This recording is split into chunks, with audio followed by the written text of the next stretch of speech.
Everyone, thank you for tuning in for another episode of Paranomaly Beyond Disclosure. We are a weekly podcast dedicated to sincere, in-depth investigations into the paranormal, supernatural, and the metaphysical, with a special focus on the UFO topic. We take a sincere, analytical approach, thoroughly evaluating each case and its implications. Our discussions go beyond the surface as we engage with researchers, investigators, and experiencers to explore the deeper layers of their testimonies. We strive for high-resolution analysis, carefully examining evidence, patterns, and perspectives that challenge conventional thinking. If you're looking for a podcast that seeks deeper understanding, you're in the right place. Please be sure to like and subscribe and follow to receive notifications when new content is made available. You can also visit us at www.paranormallypodcast.com for more content and information, including all our social links.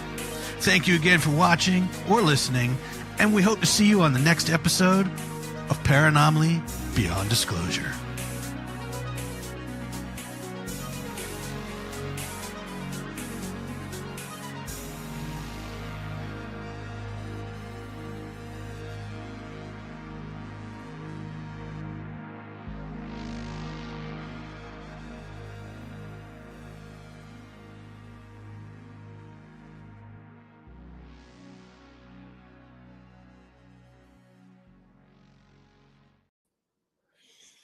Hey, everyone. Hey, thank you for joining in. Tonight, we have a great guest on. His name is Dave Hunt. Dave has had a lot of things happen in his life, and he's going to just touch the surface of this a little bit. Dave, thank you so much for coming on. Jim, how are you? Dave, can you tell us just a little bit about yourself? Yeah. People call me Dave. I'm a recovery truck driver. I live in the UK, in Wales. I've got 4 children, and I'm a year off 50. So, yeah, that's about it in a nutshell.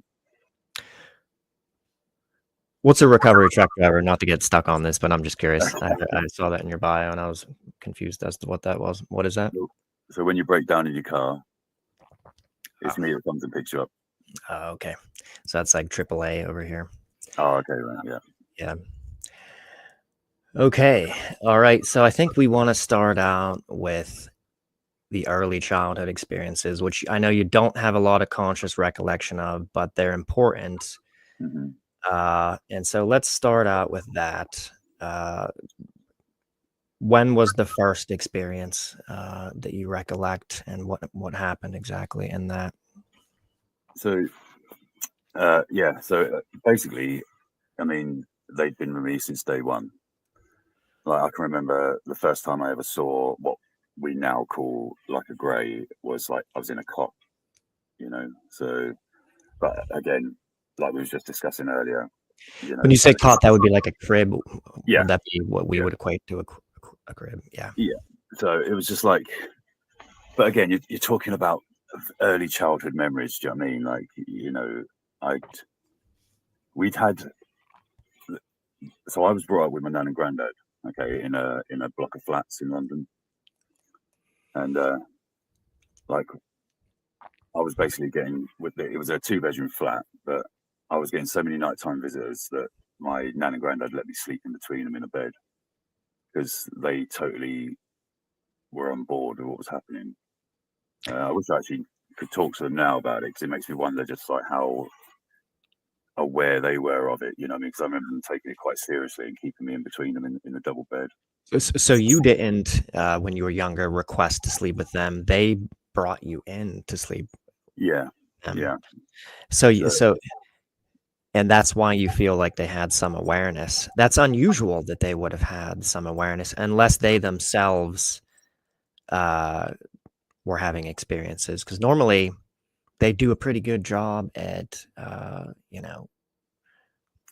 eliminating the possibility of anybody else becoming aware or being aware. But I'll tell you a really early strong memory I have, right, of like my dad coming around to visit at my nan and granddad's, and we lived on the first floor, right? So not the ground floor, but like the first floor up on these flats. And when he left, he walked outside, he turned around and he was waving back at us, and we were all in the front room and was like waving back at him. And then he run back in.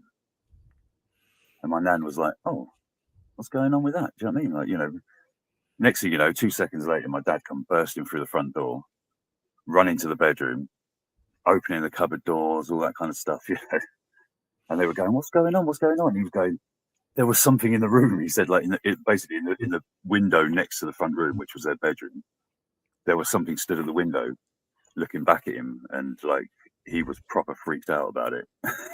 And I remember that later, like I say, I wish I could go back and talk to them. Obviously, they passed away, but like, there was definitely like a sort of like a knowing and understanding that there was something going on. And everyone, not just with your grandparents, but also your dad. Your dad never gave a description to anyone about what he saw that day. Yeah, he did. Yeah. I spoke to my dad about it when I was older, and when I explained to him, I showed him a book of Whitley Strieber, the Communion book, and he was like, "Yeah, that was it."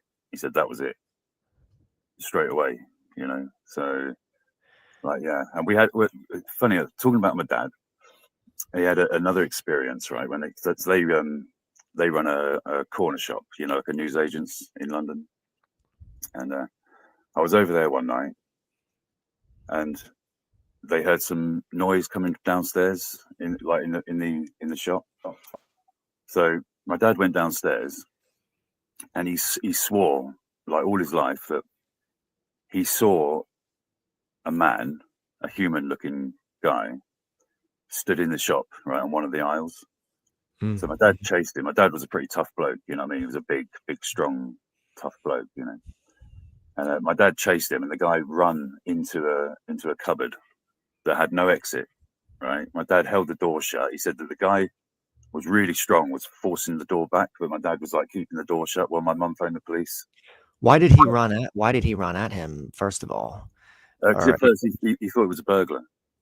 Okay. So he assumed that like someone had broken into our shop. Because he wasn't open, assuming.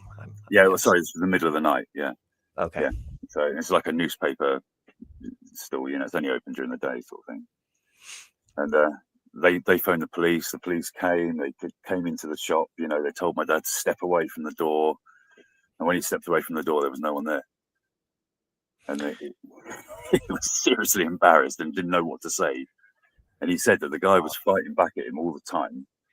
And then afterwards, when the police left, he said that the only thing that he knew that it did happen, as in like he started to question himself, But he said that when he came down the stairs, the guy was stood there looking at a can of. He's like, it could have been like a can of beans or something, And he said he was stood there just like looking at this can, right? And much my dad thought was a bit odd anyway. And when he saw my dad, he dropped the can and run.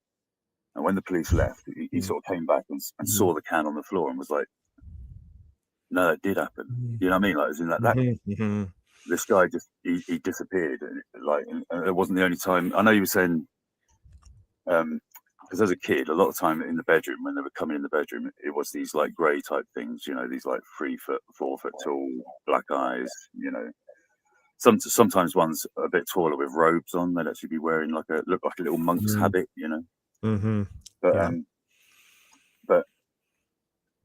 when I was at nursery, when I was about 4 years old, there was a kind of public case. I went missing, right, from a nursery in the centre of London. You said you went missing? I went missing, yeah. From a nursery? Yeah, and I was found miles away across the other side of London, right, by a guy that then took me to the police, right? And there's no way I would have survived the walk from the nursery to where I was found, But when that happened, it was these like the sort of Nordic-type beings. These like. So you remember the process of going? You have some recollection of what happened when you went missing? So a lot of the time, I never remembered like the experiences that were happening after the abduction, but I could remember them coming. So in that instance, I remembered going into the toilets at the nursery, which we were allowed to go on our own. You know what I mean? You just had to ask to go, and they sent you to go. And when I went in there was 3 guys stood in the toilets, and I remember seeing them and thinking that they looked like, there was a TV show, a kids show on TV at the time, where a little robot interacted with a alien. Do you know what I mean? And he was wearing like a sort of glittery spandex suit, you know. And these guys were wearing like blue, kind of, it's hard, almost like glam rock. Do you know what I mean? They just look ridiculous. But Like sparkly, as in almost like glittery kind of, or just shiny, or was it sparkly? You know, like kind of like Superman. You know, like that sort of like wearing like a sort of skin tight blue, spandex suit or whatever. You know, and obviously I can remember them, but I'm talking about I remember them as a 4-year-old child. You know, that there was these tall, sort of handsome, blonde-haired, what now, after years of being on the internet and stuff, like, you know, like finding out people calling them like Nordics or Palladians, that sort of thing, you know. Right. But I remembered going in the toilets and being with them, but I don't remember anything else. Do you remember anything about your reaction to seeing them in the toilets? Did you see them and think, "Oh no, these guys again," or did you see them and were shocked? You know, it's a surprise to see, you know, an unusual group of humans in the bathroom. So the memory of between seeing them and not being able to remember anything else is so short that I don't remember going, like, having been petrified or anything, you know, but I just remember sort of like going in the toilet, seeing them, and that's about it. That's the end of it, you know. But I can only assume that they took me from that toilet and then for some reason dumped me somewhere else, you know. Which you know, people that have experiences with the Greys, you know, they will do that at times. It's interesting that, you know, there's the same exact sort of feature with these Nordic, which you believe that they are Greys. No, I don't. Well, I believe that they're all sort of like coming from the same place. Do you know what I mean? I think they're all connected, or I think that it's possible that they show themselves to whoever they want to. You know. Yeah, and it's also possible, I guess, too, that the Greys or any ET species, you know, can be psionically or psychically dissimulating or projecting in your mind what they want to appear as, and there's a range of different things that they disguise themselves as, and maybe sometimes it is, you know, Nordic looking beings, or they were Nordic looking beings and they're just connected with the Greys, because there are lots of abduction cases where they're seen in the same craft together. You know, there'll be the Greys who are doing, you know, the hands-on stuff, and there'll be, you know, an overseer sort of Nordic, you know, that seems to be more in charge. So another thing, sorry, buddy. Go ahead. Another thing used to happen when I was a kid was I used to see Greys coming out of the wall. They'd come out and surrounding the bed, but they'd be humans in military uniforms as well would be coming out the wall. So I don't know what to make of that, but I used to complain to my mum all the time that I used to say it was American soldiers, and I don't know why I'd say that, because obviously I'm a kid in the UK, but like I used to say to my mum that American soldiers and these I used to call them spider people. I'm sure because they reminded me of Spider-Man, you know, like because you know, like the way that you remember the original. I don't know if you're probably too young, Jim, but like the original Spider-Man in the 80s and stuff, you know, where he used to put the suit on and stuff, and he had the sort of almond-shaped eyes. And yeah. So that was my reference to him. I used to sort of think, well, they look like Spider-Man. And now you're talking about the Greys when you say Spider-Man. Okay, not the humans in military uniform. Yeah. No, but they'd be with guys that were in what I used to call American uniforms. So, do you feel like that was always the case? They would, when the Greys were coming through the walls into your bedroom, they were accompanied always with no, just sometimes. No, but it happened sometimes. Yeah.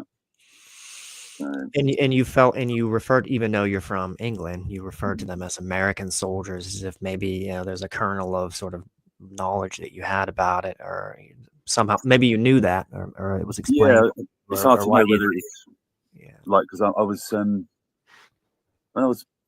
when I was born, I was sort of seriously into like military stuff, you know, like I was really interested in the Second World War and stuff.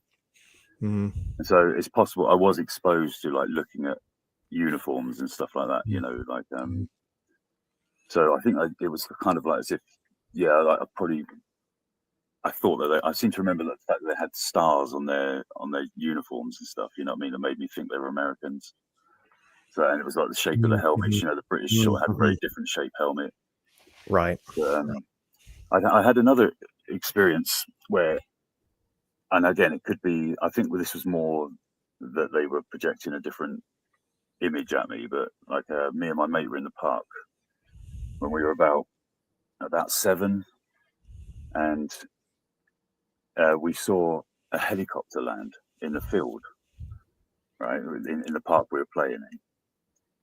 And Whoa, these a two helicopter landing in the field right where you were playing? That must have been in. Sorry about that. I was so confused for a second. I was like, "Who is this?" I was consulting ChatGPT, and yeah, she decided she wanted to be on the thing. Yeah.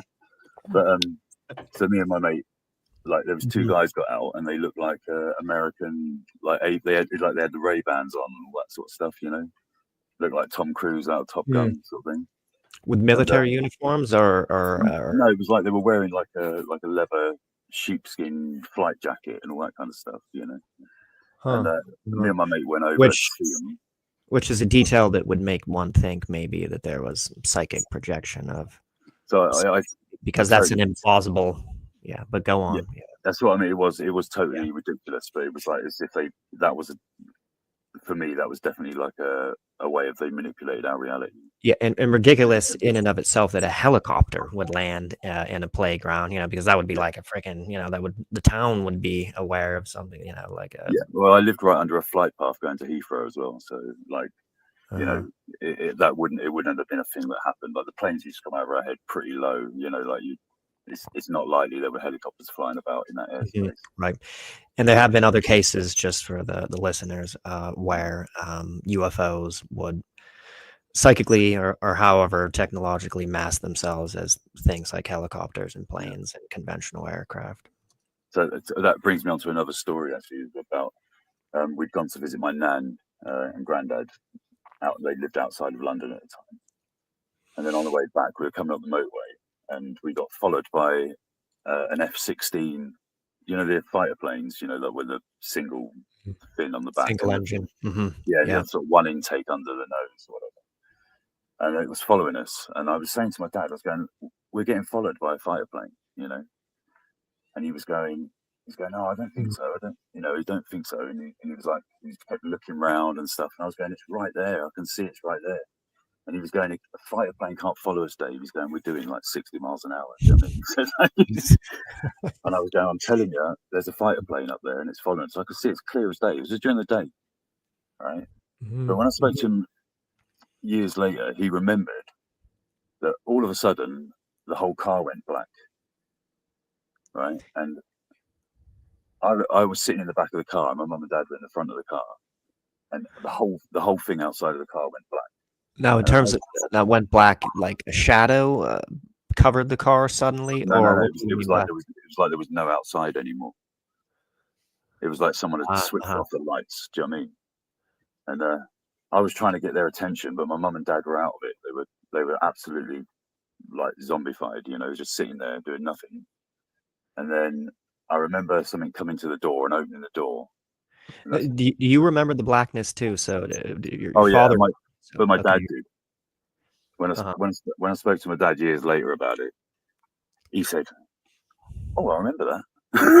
And I was like, "Do you?" I was like, "Do you actually remember it?" And he was like, "Yeah." Sometimes it's as easy as that, you know, to bring back a memory that they've blocked out. It can just be a simple, you know, jogging the mind. You know, you think that they have them really, you know, repressed and sealed away, but it can be something simpler that, or just simply, you know, getting the person to recount the experience, not even in hypnosis, but just going through it slowly, you know, piece by piece, and then the memories come up. But yeah, go ahead. I wasn't surprised that, you know, that he remembered that, but he didn't remember anything else, because let's say when I was trying to get his attention in the car, he was he was totally out of it. So I accepted that he probably doesn't remember anything else apart from it going black, because that's probably the last time he was conscious in the situation. So, but then I remember a little bit more, but not much more. I only remember the fact that we felt like we weren't moving anymore.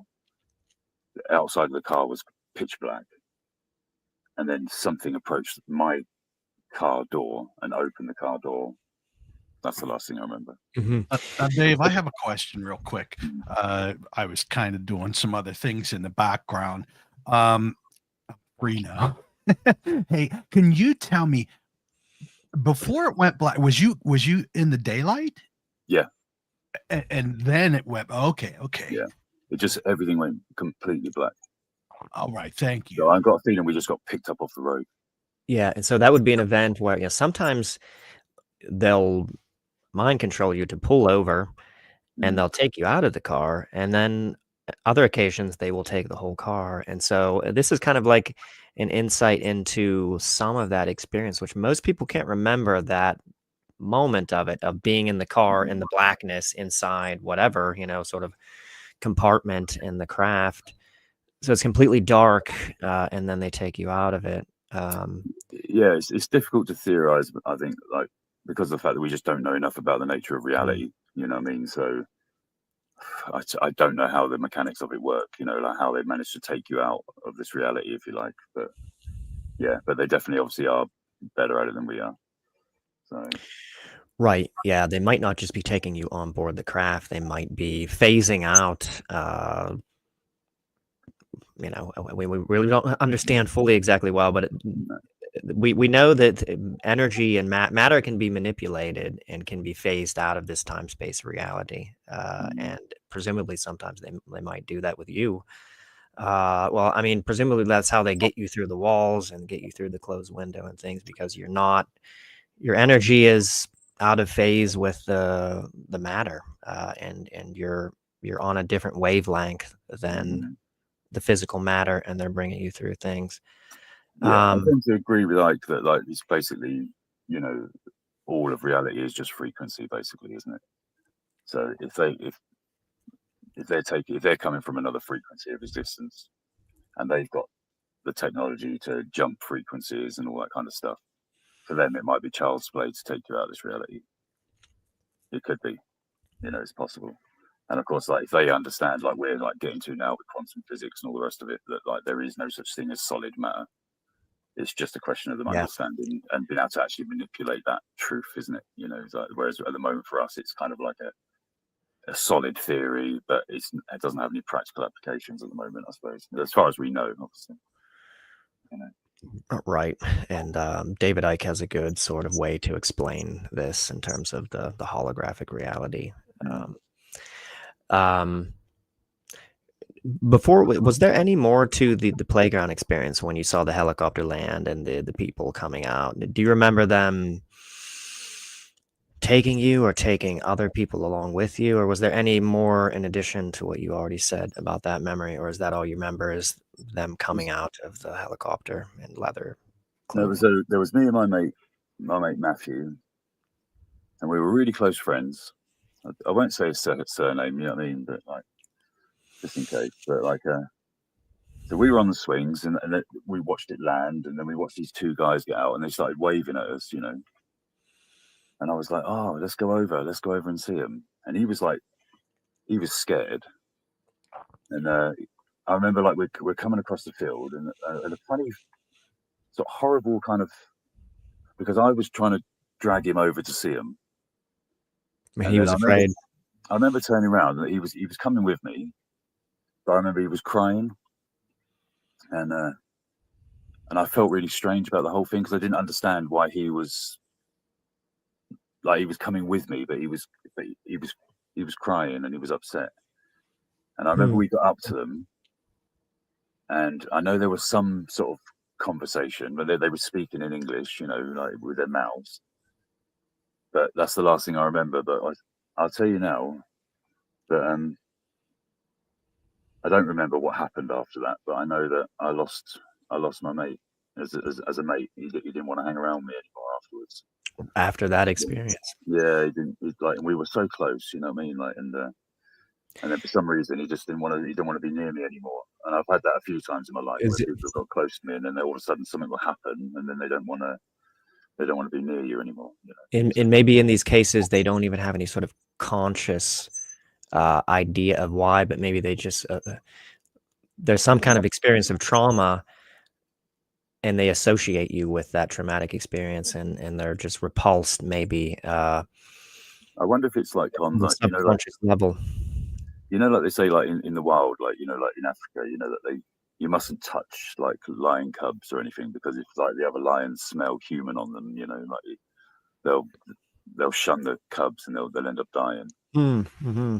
I sometimes wonder whether there's a bit of that involved. Like you were touched by the ETs, and the animal part of us senses something. He doesn't want any part of it, which is rightly so. Yeah.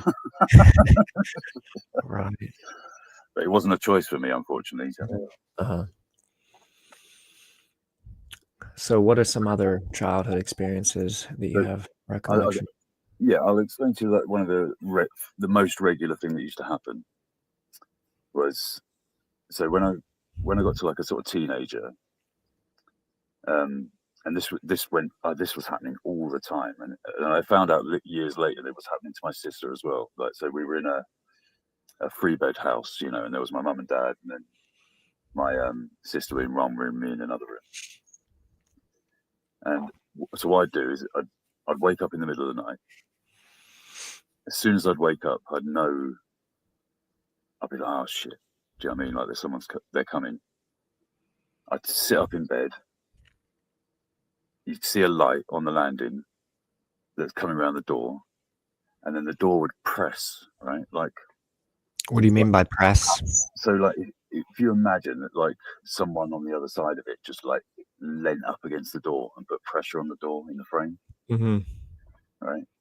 That would happen. So my door would like not flex out, not like a cartoon, but it would. But in the same way as if a human body pressed up against the door, or different than? Yeah, but like sort of similar to that, but it's kind of, but you knew that it wasn't, you knew it wasn't just someone leaning against the door. It was just like as if there was some pressure on the door, just when it would flex in the frame, because like it was an old house or whatever, and the doors weren't perfect. So like if you leant up against the door, it would move, So that would happen, and then I'd see like, the shadows of like feet and stuff under the door, and then that's the last thing I remember. And then years later, I spoke to my sister, and she went, "That was happening to me. That was happening to me all the time." And I was like, "Oh, it was happening to all of us." So it was something. Something was entering our house on the landing, and then. And that was the typical experience that you would remember, is just the light. First the sense of them coming. What do you feel was that? Yeah, some people, they feel like the vibration, or they'll hear like a hum or sometimes a high pitched sound, and that sort of indicates then, oh no, they're coming again. Yeah. Or sometimes there's just a sense, there's just a sort of feeling inside, that. It was just that thing, like you'd wake up like absolutely like, I'm saying the funny thing was, when I'd wake up, there'd be nothing happening. So it was definitely like a sense on another level, that something was coming, because it wasn't like the light would be there when I'd wake up. I'd wake up, everything would be absolutely normal, and then I'd go, oh no, like this is happening, and then it's like, and then it would start happening. So yeah. Do you feel like ever? Sometimes I wonder, when people have that sense that that it's about to happen, that they've switched you into the altered state. They don't always do this in every abduction, but they seem to create in you. I think anyway. Some people disagree with this. I think John Carpenter disagreed with this. They create in you a mental compartment, like with DID. Or what used to be called multiple personality disorder, where the memories are completely sealed off from the rest of your brain, and in that way, that enables them to sort of keep everything out of your conscious memory. And the triggering of that altered state, along with it kind of comes a different feeling, because you're in a compartment of your brain where, do you remember, like, when you would sense them coming, would suddenly you'd remember like the reality of the phenomena? Like, did you have an awareness of the phenomenon in your normal waking life, or were you in denial of it? So I Or was mainly in denial, because I just wanted to get on with my life, like I was a teenage boy, and I had friends at school. I wasn't particularly popular. I wasn't bullied. I was just kind of like in the middle of school, had friends and chased girls and all the kind of rest of it, and it was one of those things where I knew it was happening, and like, I didn't know who it was. I didn't know what it was. I felt like as if it made me different, but I never discussed it with people. I knew enough not to do that.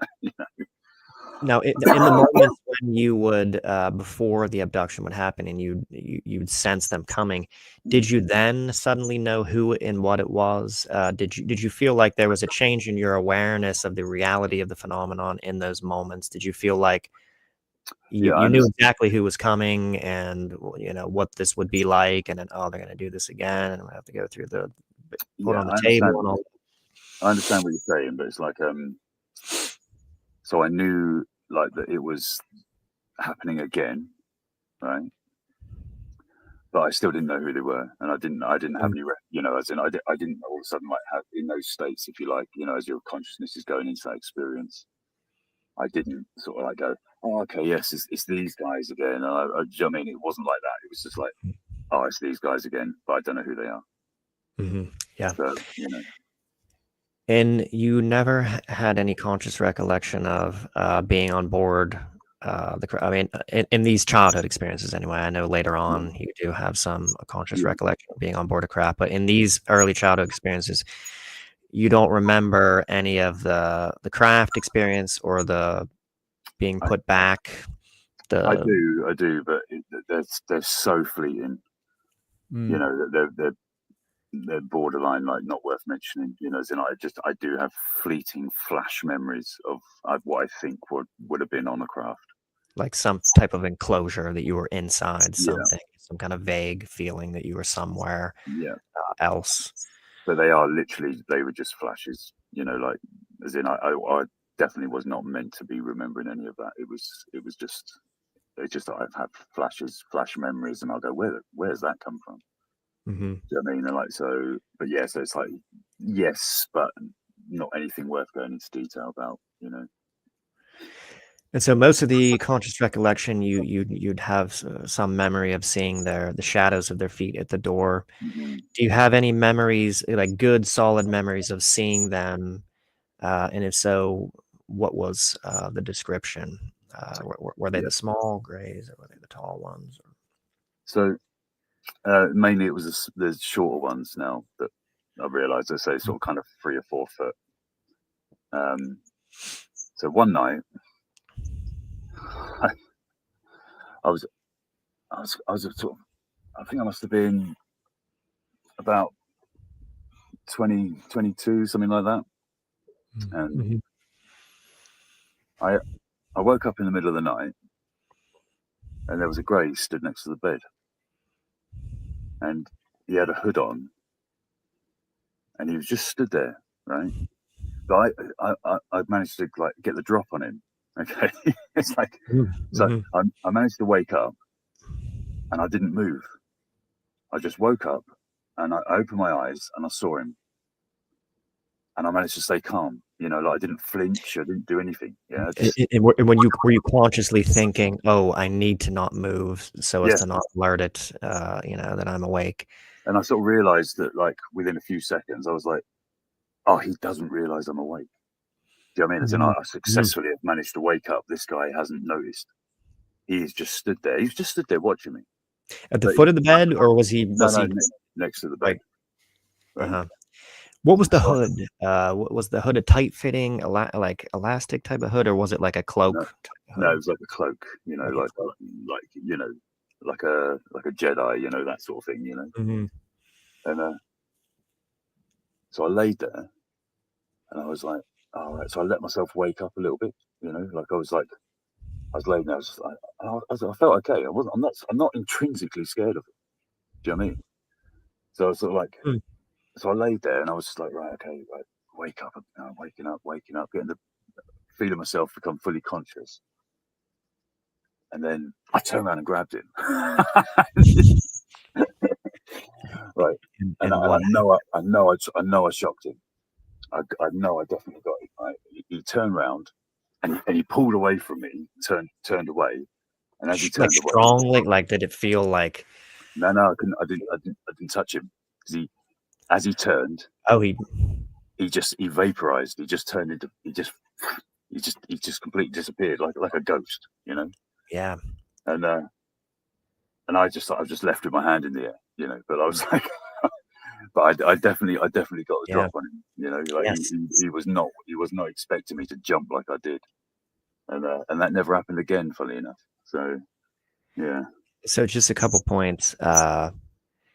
Yeah, it's funny how some people are able to get the drop on it. We had one woman on just a couple episodes ago who was able to fully whack one and send it across the room, where sometimes that will happen. It's rare, but it's interesting that it's imperfect, their ability to sort of. I think what they're doing. So do you have any conscious recollection of the paralysis or anything like that, or do you of the Yeah. vibration or? Yeah, a couple of times I experienced sleep paralysis, and Where they were there and you were unable to move. Yeah, the one that stands out that's worth mentioning was when I was married. I was upstairs in my bedroom, and I had the typical sleep paralysis experience. Do you know what I mean? Like, you know, it was like I was laying there, couldn't move. I felt entities enter the room, you know, and they just stood just out of visual periphery to me. I could move my eyes, but I just couldn't see them. And it went on, but it felt like for about 10 minutes, you know, it just kind of went on. And then when it lifted, I went downstairs, and my wife was downstairs, and she went, "Oh, I just had the weirdest thing happen." She said, like, I couldn't move. She said, I was on the sofa. She said, and I couldn't move. She said, and I felt like there was someone stood behind me on the sofa. Mm-hmm. And I was like, that just happened to me upstairs, exactly the same time. So, and another time I had sleep paralysis to do with my sister, right? It was really so I was over at my sister's. She was married, right? But they were away, and I was looking after their house because they had a dog. And I was laying in the bed, and this is the morning, and it got light, you know. But it was about like 9:30 in the morning, sort of thing, you know.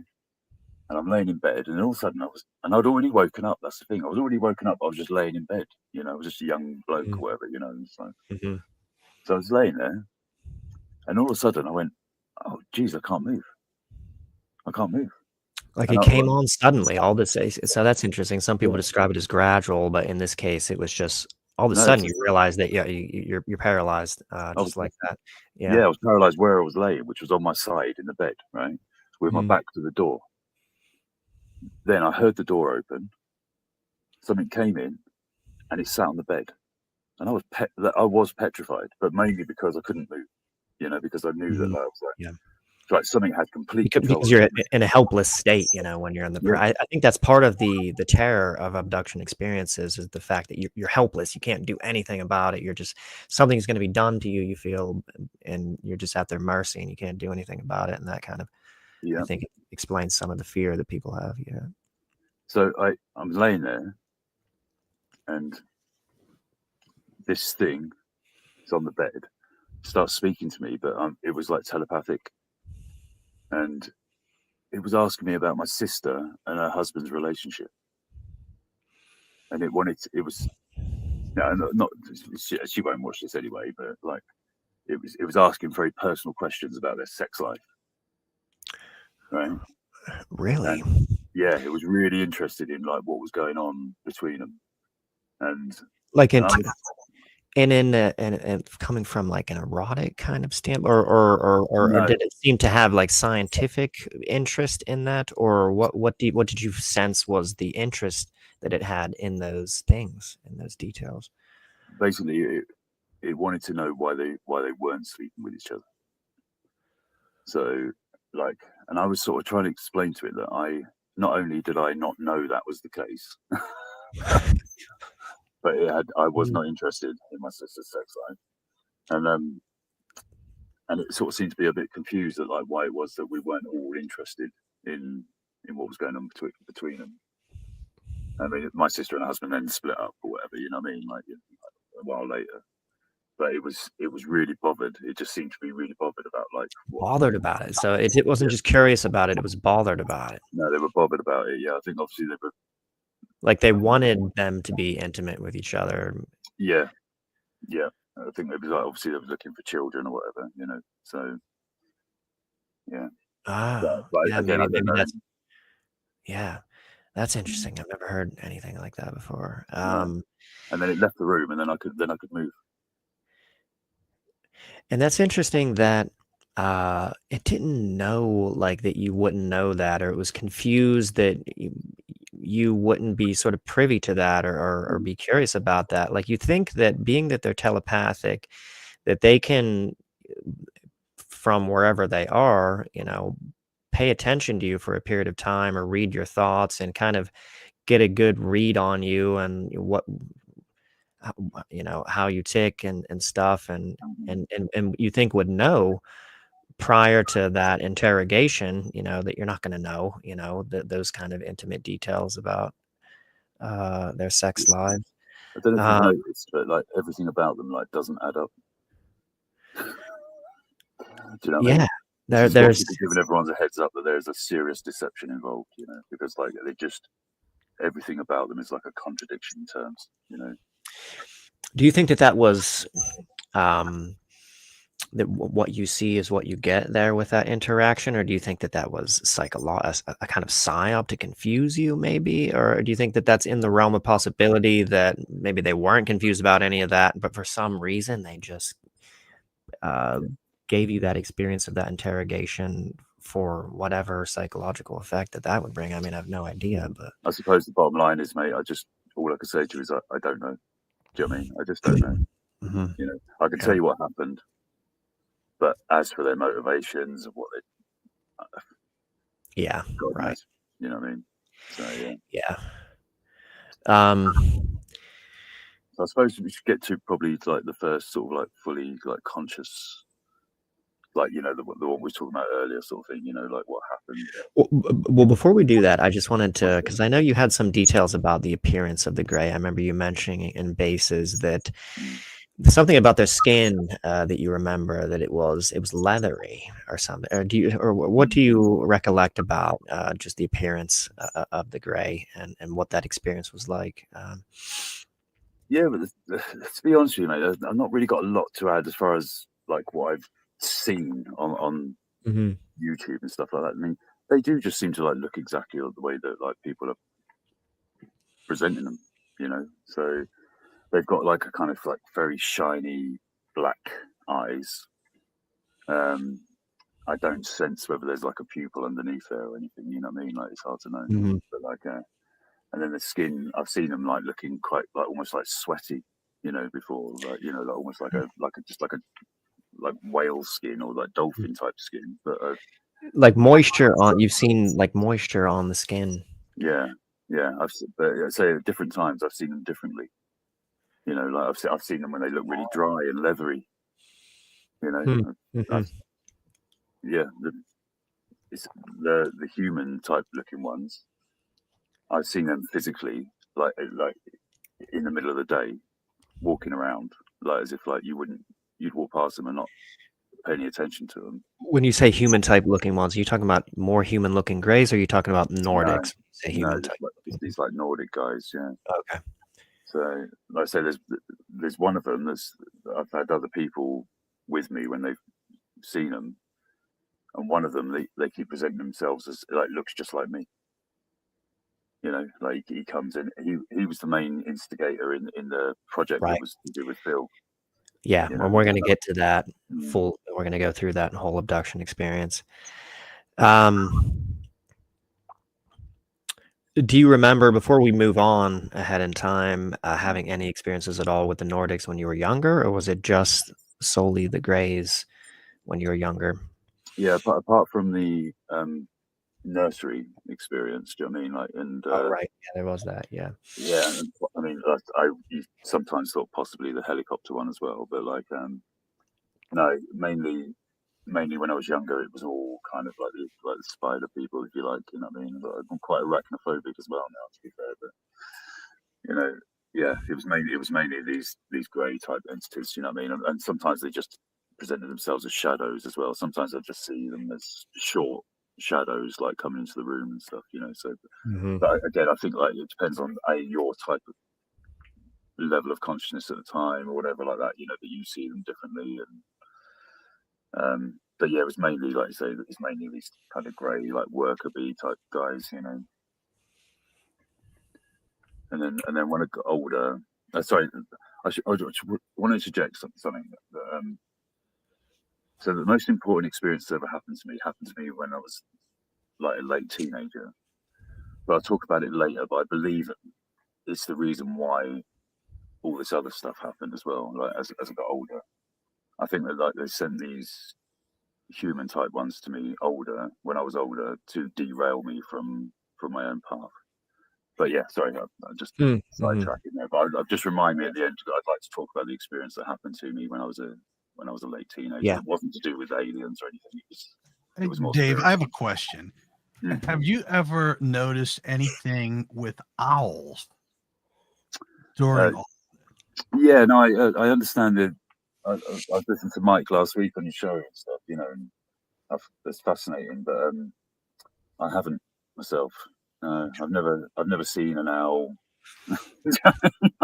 I was just Well, curious yeah, because of what he had said, that a lot of times they'll see these and then something will happen. yeah, but no, I haven't really. I've never, I've never had an owl. I've never had an owl sighting, or like, I understand what you're saying. Like sometimes people say, "Oh, I saw one at the window" or whatever, Yeah. and it was actually a screen memory, or something like that. But for me, it was it was spiders. You know, it was like I say, I associate them with spiders. You know, that they were like two-legged, upright walking spiders, as far as I was concerned. And it kind of turned my stomach a bit. But yeah. You just associated them with spiders, but you didn't ever like see any. You don't have any screen memories of spiders or anything like that, or. I think I do have a screen memory of a spider. Yeah. Oh, So I remember like when I was a kid that being petrified, like in my bed, like watching a spider come towards me that was the size of a hand. Now in the UK we don't get spiders the size of your hand. You know what I mean? And it was like black and fluffy, you know what I mean, and like furry, and it was coming up the bed towards me really slowly. But there's something about that experience just made me think that it was not what it appeared to be. Do you know what I mean? I got a feeling that actually right. it was one of them walking up the bed with their hands on the bed, because they got these kind of like stupid long fingers and stuff like that, you know. And I'd gone, oh, it's a spider, it's a huge spider, you know, like coming towards me, coming to get me. But I know that it couldn't have been, it couldn't have been a spider, so it had to be something else. And I'm pretty sure it was them, you know. So yeah, Right. Yeah. Just like Whitley, seeing the owl out the window. That's what kept him curious about it. He knew that just couldn't have been a real. I think we can sense, that intuitively or however that what we're seeing is not, the real thing. yeah, Um, that's interesting that they associate, that just like with owls, in the cases that Mike knows about, they took on the form and association of spiders, mm, which is an odd thing. You would think that there would be some, reasoning as to, that happens as to what animal they select. Like the ETs that I have an association with, I associate them with cats, for okay. whatever reason. But yeah, it's just odd that they would, Well, if they did. I wonder what comes first, like whether it was the fact that they like know, like in your psyche, that you're afraid of spiders, Yeah, that's what I was just thinking. Yeah. or whether the fear of spider comes from the interacting with them. Right. So Right. it's hard to know which came first, but yeah. Yeah. But it wouldn't surprise me at all if they just did it because they knew that I had a fear of spiders. So they thought, oh, let's use spiders to get some fear out of this guy. Yeah. Because I'm pretty sure sometimes that's what it's about. It's about milking you for energy. So. And do you have any, just while we're on that subject, have you had any experience of synchronicity, excuse me, in the context of your experiences or throughout your life at all relating to the experiences? How do you mean, Jim? Like, like in the case of, I'm trying to think of an example of any kind of weird coincidences at all in terms of, like you met this person, and they also, like had an experience or like just weird sort of indications that there's maybe some orchestration, happening with your life path, maybe manipulatively or. Yeah, I definitely do believe that that's been the case. Yeah, they've manipulated my life and then manipulated the events in my life. I'm pretty sure of that. Yeah, I think they've even manipulated like partners that I've been with and all that kind of stuff. Yeah.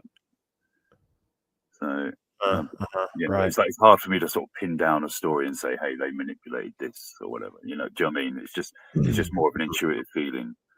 But I'm pretty sure that some of the events and things that I've done, that, like I say, on the surface of it, have got nothing to do with ETs or anything. But I still, looking back on it, when I'm like sort of reviewing my life, I sort of think, oh no, I've got a feeling I was manipulated into that.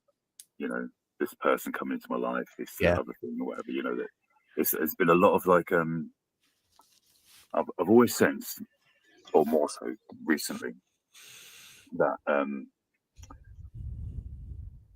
that the main focus for them now with me is that they desperately trying to distract me from what I'm meant to be doing. That's the primary thing, just sort of keeping you off the trajectory that they don't want you on. Yeah. Absolutely. I'm sure that's their prime goal now with me. I think in the past it's been different. I think in the past there's been like there's been different reasons why they've wanted me, but the underlying thing has always been to make sure that I stayed asleep, that I stayed distracted, that I stayed like in my smaller sense of self, Yeah, I can't help feel that with many people, and I have friends who are like this, they're so absorbed in their experiences, and when you look at their experiences, you just can't make any sense of them, and you just can't find any kind of silver lining to them, but yet they're so absorbed in them all the time that that's all they think about, that's all they talk about. And yeah, sometimes I wonder, if that's the idea, to get them so engrossed in thinking and talking to other people about their experiences that they do very little else, Yeah, because it's like it wants you to feel like, I think at first when you go from like, say, like, your average kind of like normal person's reality where this stuff's not happening or whatever, and if it's happening to you, initially you're probably gonna have that feeling like, oh yeah, like I'm sort of like in the club sort of thing, like I know something's going on and I know more than these other people do about about aliens and stuff like that, and it kind of like there's a danger to sort of almost feel like special, isn't it? Like kind of feel like, oh wow, like I know stuff other people don't know. Yeah. And it's just like, but the truth is, if you've been lied to, then all you know better than the other people is you just know the lie better than the other people. True. Yeah.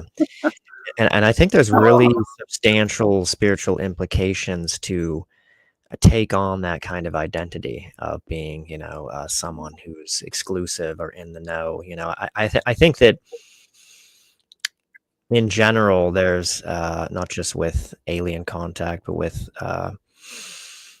mediums and people who have psychic or or ESP, abilities, the interactions that they have leave them with these identifications, Mm-hmm. and I think they can be really deleterious spiritually, because we're so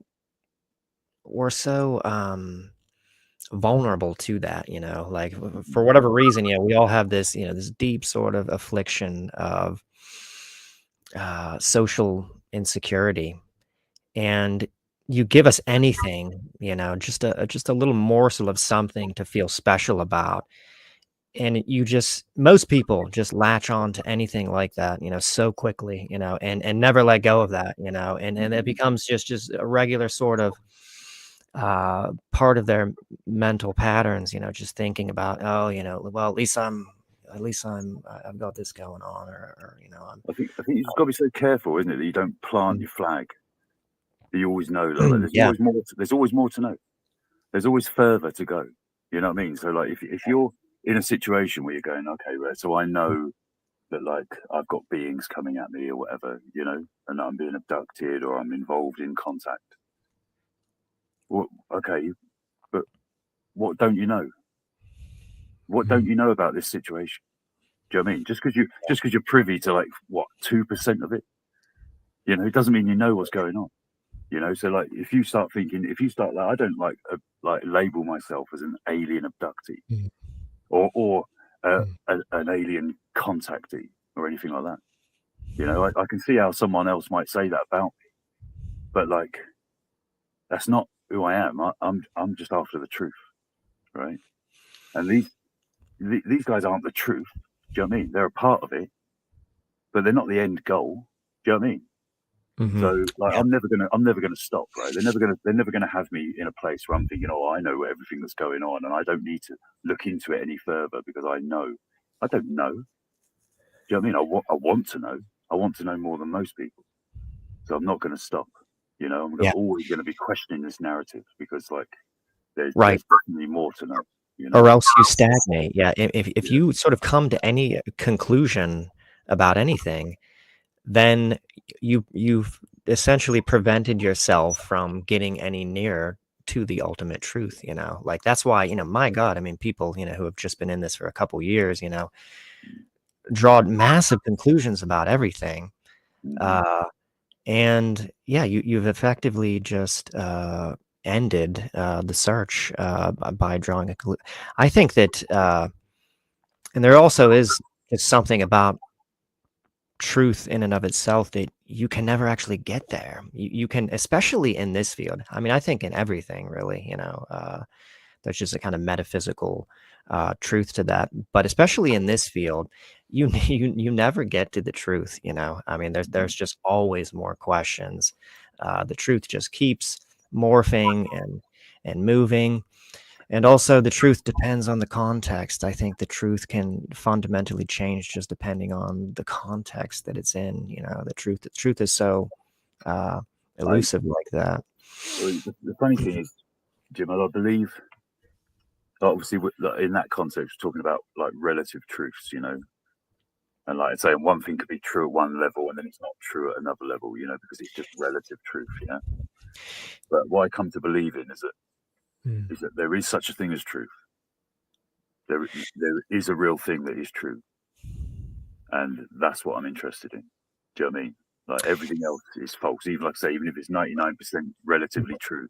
Yeah, It's but still can we get but in the form that we are in, as human beings on Earth, are we capable of actually reaching that ultimate? I do think that there is myself also an ultimate truth.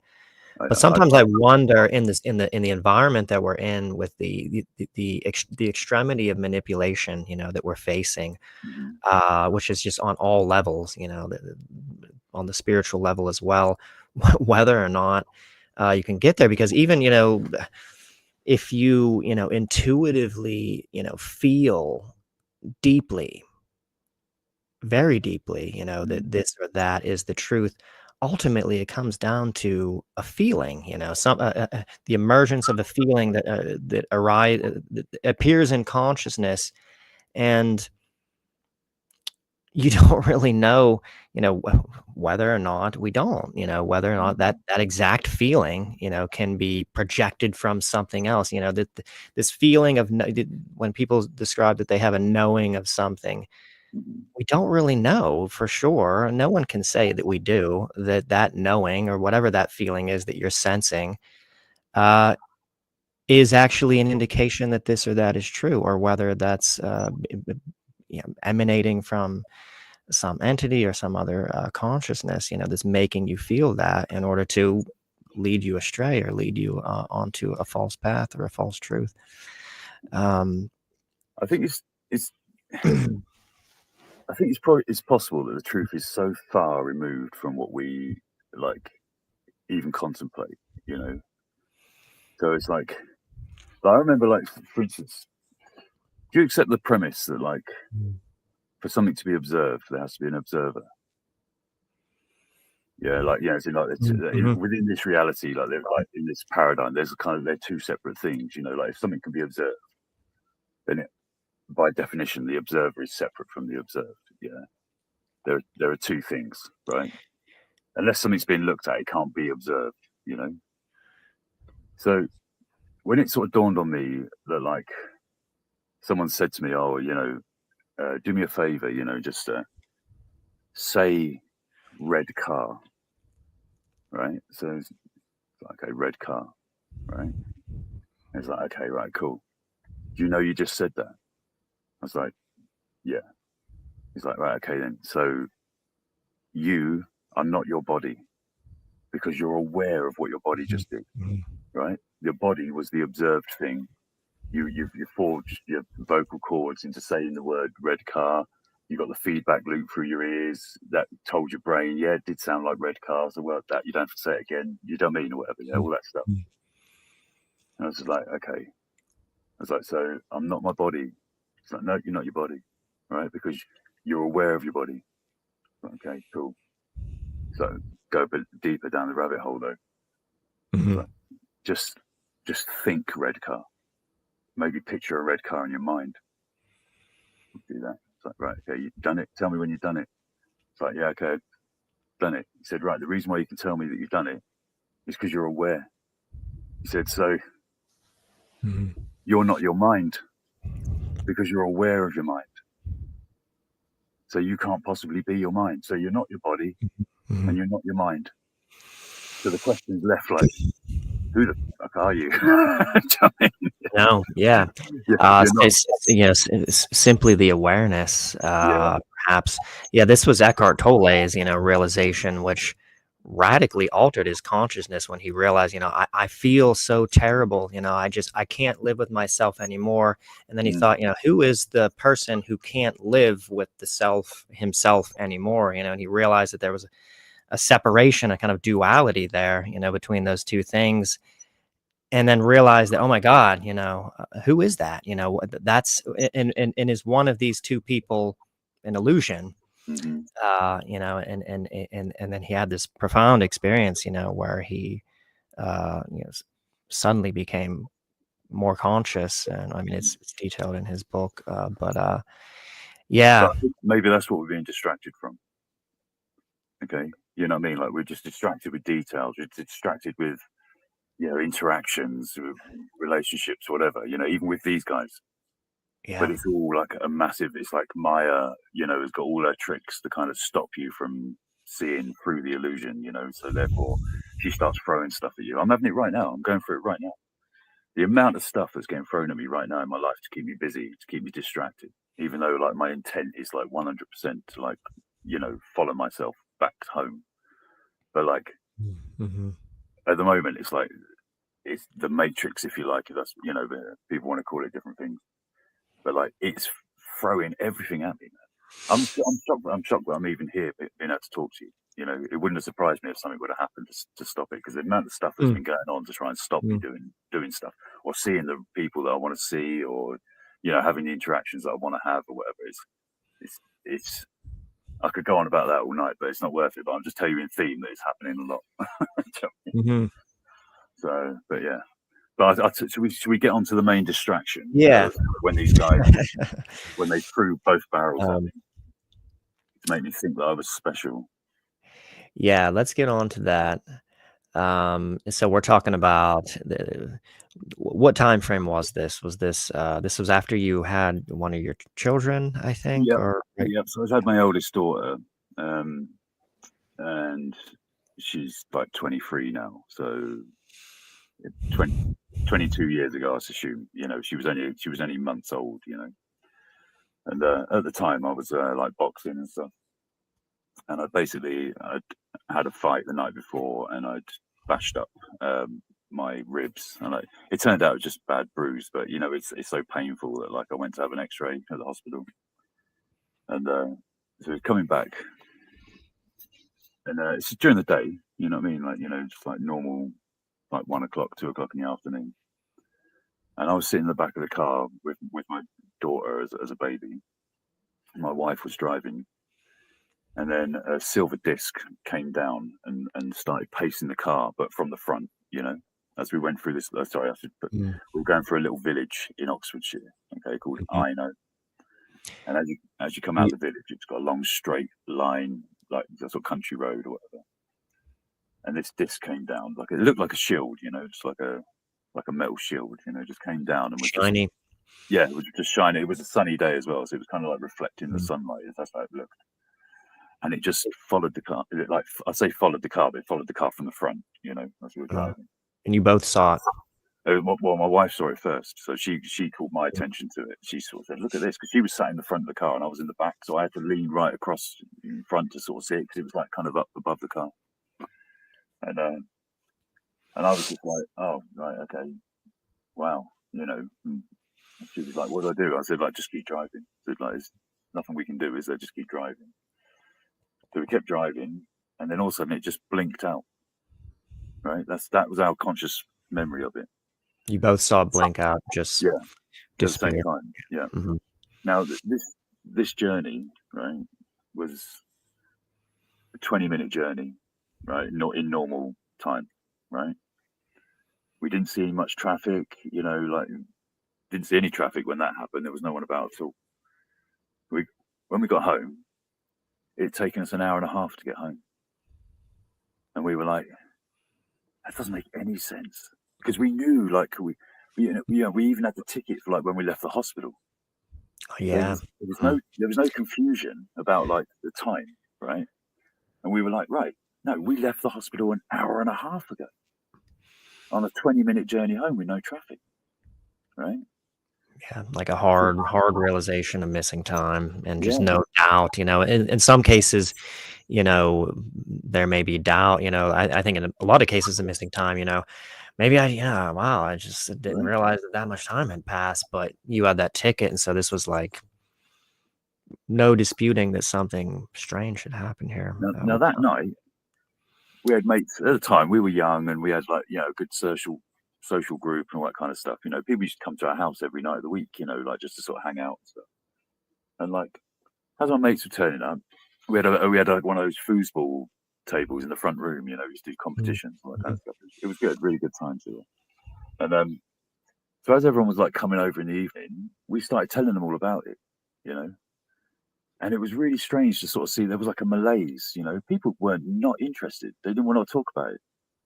And we were stood there going, "Oh no, look, mate, it was about the craft or the missing time or well, no, both." we're talking about both, but they were just like, it was weird. It was like you didn't really think like, oh, the world's going to be well interested in this. We'll tell everyone about it. We saw a UFO. We saw, do you know what I mean, or whatever, Mm-hmm.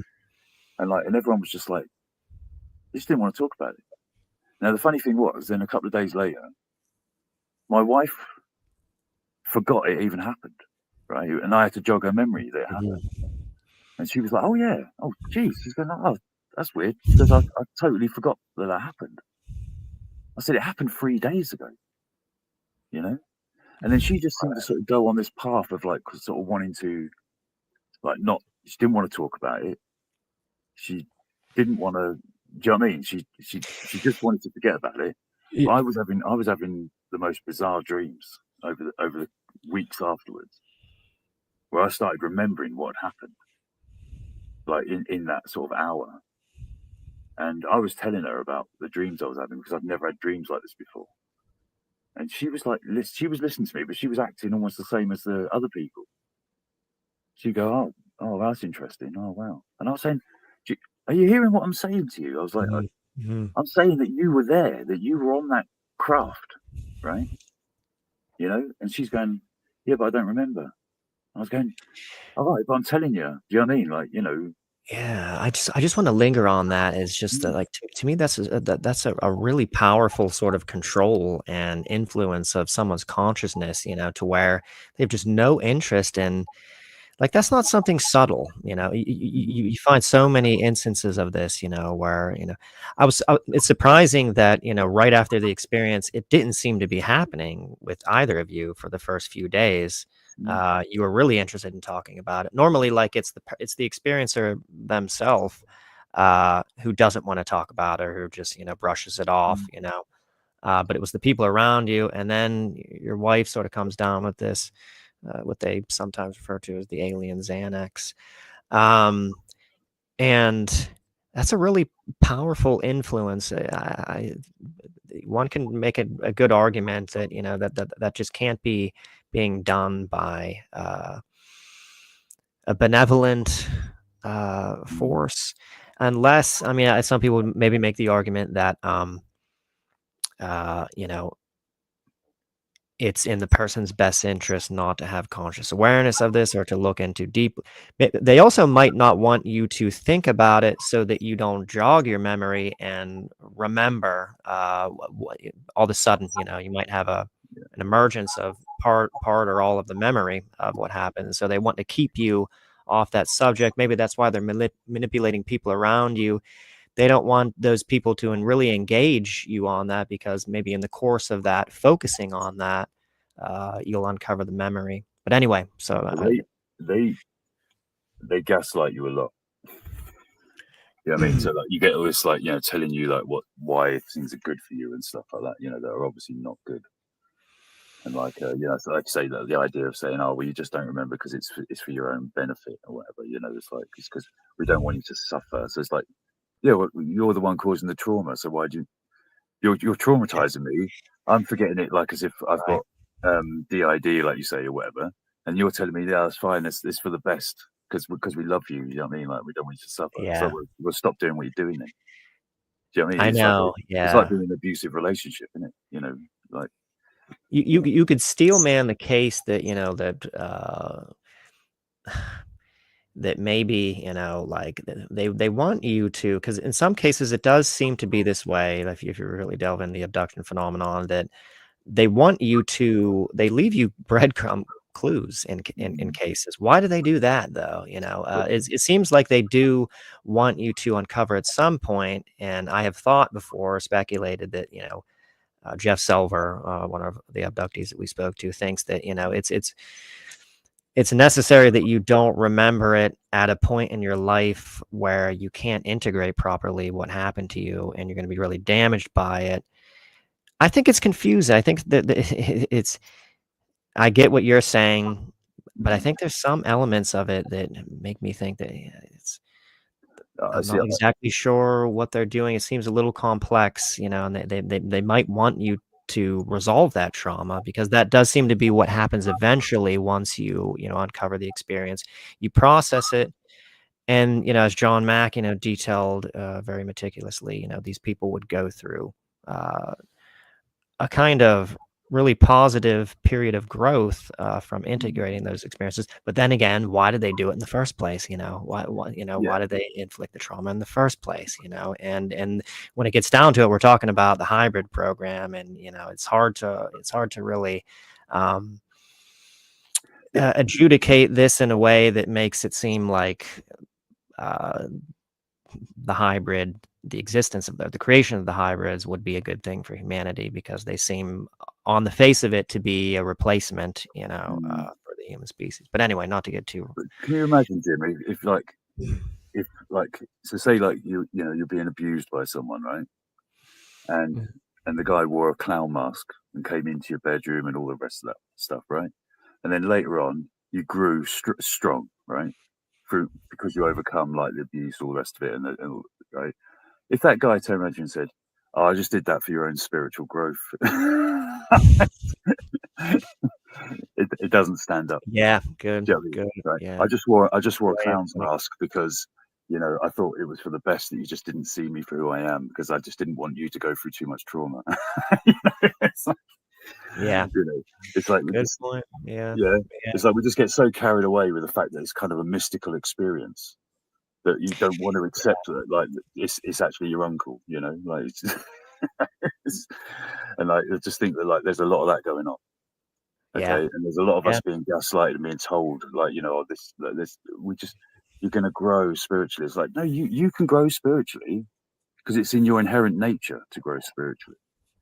And if But any, what about this though? hmm, But you know, John Mack made the argument that, you know, because of, you know, the societal conditioning, you know, which completely wipes from our awareness the existence of these other dimensions of reality, of the spiritual and the metaphysical.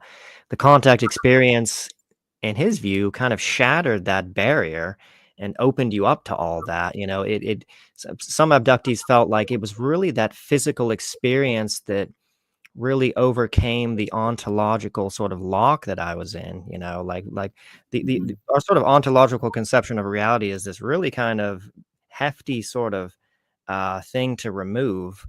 You know, you're so, your beliefs are so ingrained that some people feel that, you know, the contact experience does kind of, in a way like nothing else could, kind of shatters that barrier and sort of like puts you face to face with the fact that no, you know, that there's absolutely more to reality, you know, that there's more to you than you know. mhm. And this is what, you know, John Mack argued kind of precipitated the spiritual growth in many cases, you know, this sort of this sort of blunt, you know, awareness or forced awareness of these other Oh, go ahead. Yeah. can I put this out there, Jim? Right, just like on point what you're saying. Okay, Hmm. but I'm wondering whether, like, it's like a question of, like, sort of cart before the horse, right? From my perspective, what I believe is that if you're, and it may not be conscious in you, you see, when you're born, like, I think these guys know you better than you know yourself, right? They're registering frequencies and all this kind of stuff that we're not conscious of, right? So you probably already had that seed in you that it was going to explode, right? That you were going to start questioning reality. You were going to start questioning your own relationship with it. You were going to start Yeah. questioning who you are, right? And then Yeah. these guys come in. Then these guys, you get picked out. You're like a light in the mist to them, and they go right, and they're on you, boom, like that, right? And I reckon it's a growing number of people in the world that are being, like, born, and there is a sort of conscious awakening going on, in a sense. Do you know what I mean? There's, like, seems to be Yeah. more and more people that are, like, questioning the nature of everything, questioning, you know what I mean, like, whether society works and Right. what. There can be an organic process of that has the same, at the end of the day, effect of creating the ontological shift that is necessary in order to grow. You know, you can't go through that organically. You know, there is a kind of, I think, divine sort of orchestration of how that happens. You know, you run like with David Icke, you know, his kind of experience is running into information here, you know, and then seeing this and that, and, you know, it kind of gradually sort of unravels your fake conception of reality that you've been stamped with, and I, then I do believe that ultimately it's not negative. You know, like, I think, like, we can get into the story where it, like, seems like I'm being a bit negative about it, but, like, Mm. obviously I do believe that at some level the whole show is divine. You know, I do believe that, like, ultimately there's nothing wrong happening anywhere, because, like, we are the dream and the dreamer. So it's like, although we've created this drama and this story and we've got these bloody ETs and all the rest of it, Yeah, but we are the orchestrators and the manipulated. right. Right. On one level, we are all of it. So on that level, I have no problem with any of it. It's just a show, man. It's just a big show. and I'm the producer, the director, and one of the actors. You know what I mean? It is what it is. So I don't actually have anything against these guys. Yeah, some abductees have had the realization, one in particular who was antagonistic for years, you know, and hated the aliens, and then had this dawning awareness that I can't continue to look at them as the adversary, because I realize now, after an experience that she had, that I am them, you know, that we're all, you know, kind of one, and this kind of resolution happened. And then her abduction experiences shifted. Mm-hmm. And there is that kind of element of this, you know, that when people sort of do become, and I think this is a little bit reflected in your story too, when people do become consciously awakened and go through a shift in their awareness, their experiences change. If they're still having interactions with the beings, those interactions take on a different character sometimes. So the way I've left it with them is like exactly what you say, guys. Like I haven't sort of gone, you know, like, get out of my life. I don't want to see you guys. I mean, you guys are evil. You know, do you know what I mean? All that kind of stuff. Yeah. Mm-hmm. Mm-hmm. I've just kind of like thanked them for messing around with me, bless them, see them on their way. You can go now. Do you know what I mean? Mm-hmm. Because, like you say, I've made peace with them, right? I've made peace with them. I don't hate them, but like, you know, same as people in the world or whatever that have done stuff to me, you know, or like I've had interactions with. You know, it's like the best thing to do is just to bow out like any show and just say, oh, thanks for that. It's all part of, you know, the great tapestry of life or whatever. But I don't require it anymore. I don't require any more. I don't require any more of them. I don't require any more of anyone, you know. And to recognize that they're operating on a certain level of consciousness, and in a certain way they can't do differently on the level of consciousness where they're at, you know, like their actions and behavior is absolutely contingent upon the level of awareness that they're at. And therefore we shouldn't take anything personally or feel affronted in any kind of way, because it's no different than, you know, when someone gets, you know, bit by a shark or something. You know, it's just you know, everyone's got to play their role, man. You know, it's a big show, right? Yeah. And like, if you're the baddie, you know what I mean, you're going to play the baddie. You know, it's just like, you know, it's just what happens. But it is true. It was like Bill Hicks said, you know, it is just a show. You know, there's no death. Life's just an illusion. You know, just we're one thing experiencing itself subjectively in an infinite amount of different ways. You know, it's just that's all that's going on here. You know, so I say there's no point in having divide lines or fault lines. It's like no, okay, right. So I'll tell you from one perspective about the things that happen to me, but then on the highest level, like, that's not how I see it. If you know what I mean. Does that make sense? Yeah. No, that makes perfect sense to me, and I sort of wrestle with this myself sometimes, of thinking of. But then at the same time, we do have to kind of like, we can't always be in the zoomed out sort of level of awareness, you know, like there is some occasions where, you know, maybe we have to sort of deal with something. I feel like there still is a place, and maybe you disagree with this, for like analysis of what's going on with the UFO phenomenon. I think that we can't just totally collectively shut down and just abandon any kind of inquiry or investigation into it. Not that at the same time, I will say that I think that most of the investigation and interest in the phenomenon and absorption of the phenomenon is not positive.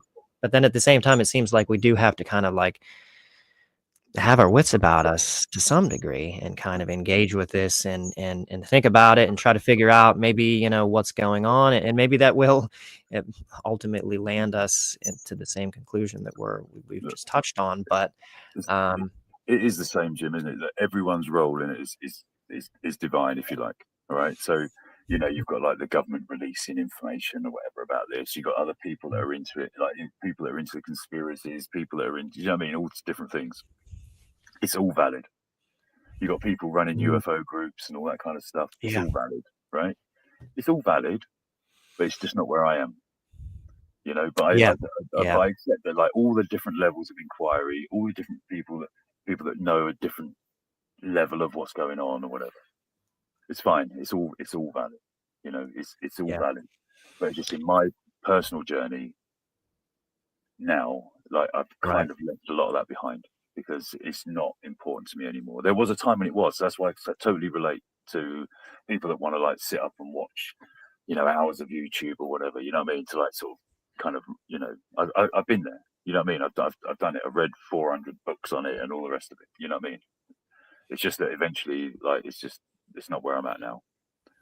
So it's like I think I know something now that I can't find in a book, and I can't find through them, and I can't find through other people. Eventually, I did have to look in the one place. I know it sounds a bit corny, but do you think that maybe the aliens, the Nordics that we're going to get to here in a little bit, hopefully, maybe they know that, and they knew that you were going to drop out at some point, but do you think that they were somehow still in service to the divine plan in some kind of way? I mean, do you still entertain that possibility that in a relative way, Jim? You know, like, obviously, ultimately, yes, you know, because no one can do anything that isn't part of the divine plan, if that makes sense to you. Yeah. But like, but then on another level, like, no, I just believe that they, as far as they were concerned, their only thing with me was to try and distract me. Do you know what I mean? It was to try and make me feel like something was going on that wasn't going on. So right. Well, let's go back into that and finish out, just because that was your kind of central experience, which kind of brought you, you know, to all of this new understanding ultimately about the ET. So where were we? So after the disinterest of your wife, she started to lose her memory of the sighting of the disc. Was she real surprised at the fact? I mean, was there a kind of like disturbing feeling at, oh my God, you know, 3 days, you know, how did how did I forget that? Or did she become disinterested in even that, in even the memory, the strange anomalous memory lapse? Lots of things started happening around that time, right? So I also like was out with my sister, and about a week later, and we filmed the UFO like in the daylight come over the house, right? And I took that to a UFO group and showed them, and they deleted it by accident, right? Which I found a bit strange, but like, and then like lots of like we had poltergeist activity happening in the house, right? Which my wife was privy to, all of it, but like she just sort of like she wanted to pretend it wasn't happening, you know, as in like she couldn't deny that it was happening, but she just didn't want to talk about it. She just kept saying, look, it doesn't matter. It doesn't, like, it's not, do you know what I mean? She just kept wanting to sort of brush it under the carpet. For me, it was like, it was what people call like a trigger event, you know? So it was the thing that like, it made me go, oh, I can't stop thinking about this now. And that was the start. And like I say to you, it was the start of the distraction, because it sent me down the UFO rabbit hole. And then the dreams that I was having was I was remembering these 3 guys in the craft when we was driving the car back from Ano. And in the dream, in the dream, you were recollecting. Yeah. Okay. No, I came to realize afterwards that, like I say, I now absolutely believe that they can enter your dreams. They did it. They did to me a number of times. You know what I mean? And they would talk to me fluently in the dreams, and I could remember it. And they would tell me in the dreams that they could as well. You know what I mean? To them, it made no difference as far as they were concerned. My dream, me and you were calling dream reality, to them was no different to this reality. It was just another destination.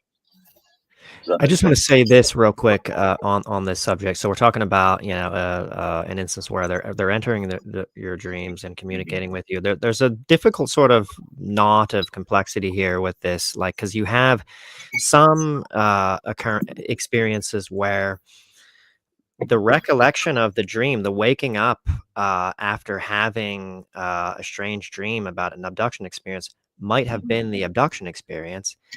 or it might have been you recollecting an abduction experience in an actual dream, like in the case of Betty and Barney Hill, where after their abduction experience, they're having dreams about it. And I think this seems to be the category that you fall into, right? With the dreams afterward, you were these weren't the night where you had the dreams. You weren't being abducted those nights, and those weren't real experiences. Those were actually dreams, but your psyche was, for whatever reason, why it does that. It was sort of recollecting pieces of the previous abduction event. But then there's also the third category where you could just have a dream that has UFO related material in it.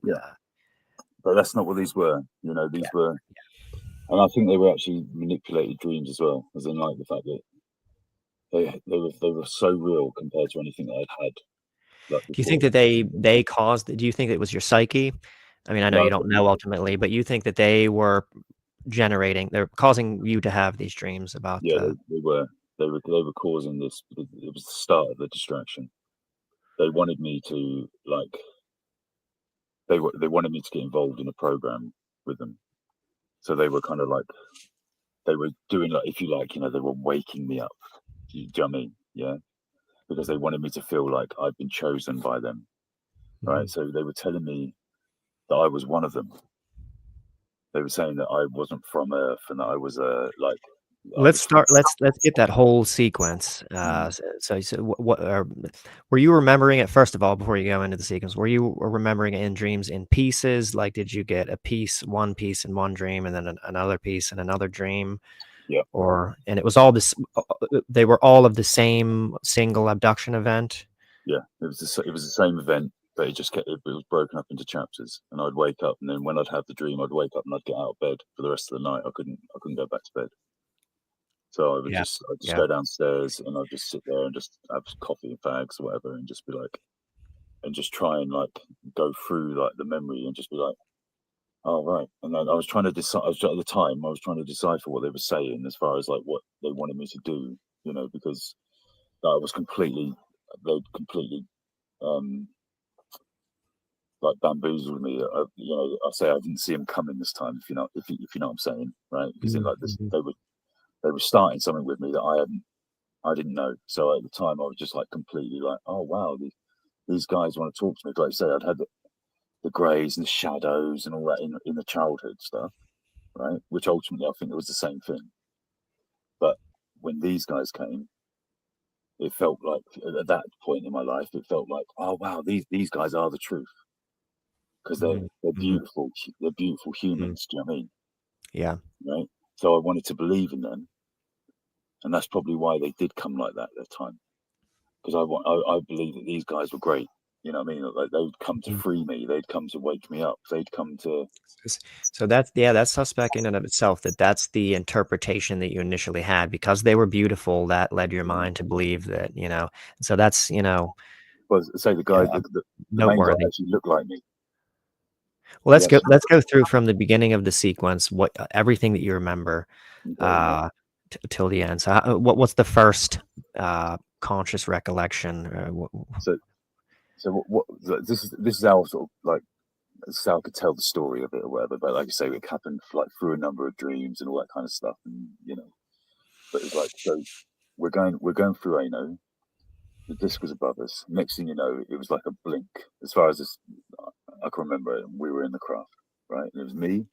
I'm stood there. Next to me is my wife, but she's like I was saying to you about my parents. She's stood there, but she was zombified. Right? She was out, like in suspended animation or something like that. Yeah. She was just stood there. She didn't have her eyes open. She had her head slightly slumped forward, but she was stood up, right?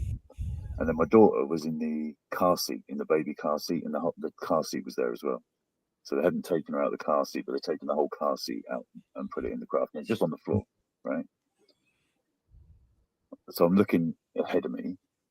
There's 3 people stood there, right? They got like, I could see like a window behind them. There was like a round kind of like wraparound window, and then like kind of controls and all that stuff. That's when I was sort of saying that it looked almost like a TV set. It was ridiculous. Do you know what I mean? Yeah, but I didn't notice that at the time. It was ridiculous. I was just kind of like, it was completely blown away or whatever.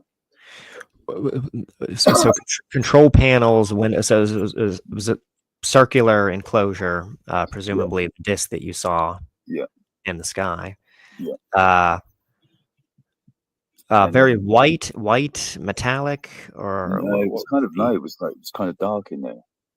It was like it wasn't like lit, like backlit. When people say, "Oh, you couldn't see where the light was coming from." It wasn't any of that really. To be fair, it looked like there was the light coming in through the window, and that's about it. It was just, it was very sort of like as if you'd gone up into the attic sort of thing, and you're stood in the attic, just like you've got some like window lights. Do you know what I mean? Like, and that was it. So, and I was just kind of like, okay. And then they were just stood there talking to me, and they were sort of saying, "Oh, we've been with you like all your life, keeping an eye on you and stuff." Because so the main guy that looked like me, he said he looked identical to you, or he just looked like you. He looked like me, but he was like better looking. You know what I mean? Like he had like kind of perfect skin, and he had like a athletic physique, and he was like he was a really nicely finished version of me. You know what I mean? And and he was he had like long hair as well, like sort of shoulder length hair. And but he was obviously, and other people have said it as well. Said, "Oh, brown hair." Yeah, so he had like sort of blondie brown, like kind of really light brown hair, like mousy brown hair. It was shoulder height. Yeah. And he was saying that basically that I was him. You know what I mean? He said that he said that although we were living at the same time, we had and that's why we had such a strong connection. He said because we had an overlap of egos. That he said that he said it's hard to explain, but he was going, "Oh, he's saying that I knew in a previous life or whatever." He said, "And now I'm capable of sort of like reconnecting with you and all this kind of stuff." Because time isn't linear, he says, right? And because they also have technology that allows them to... It's all happening now sort of thing, and that means that you can connect with me because basically we are each other.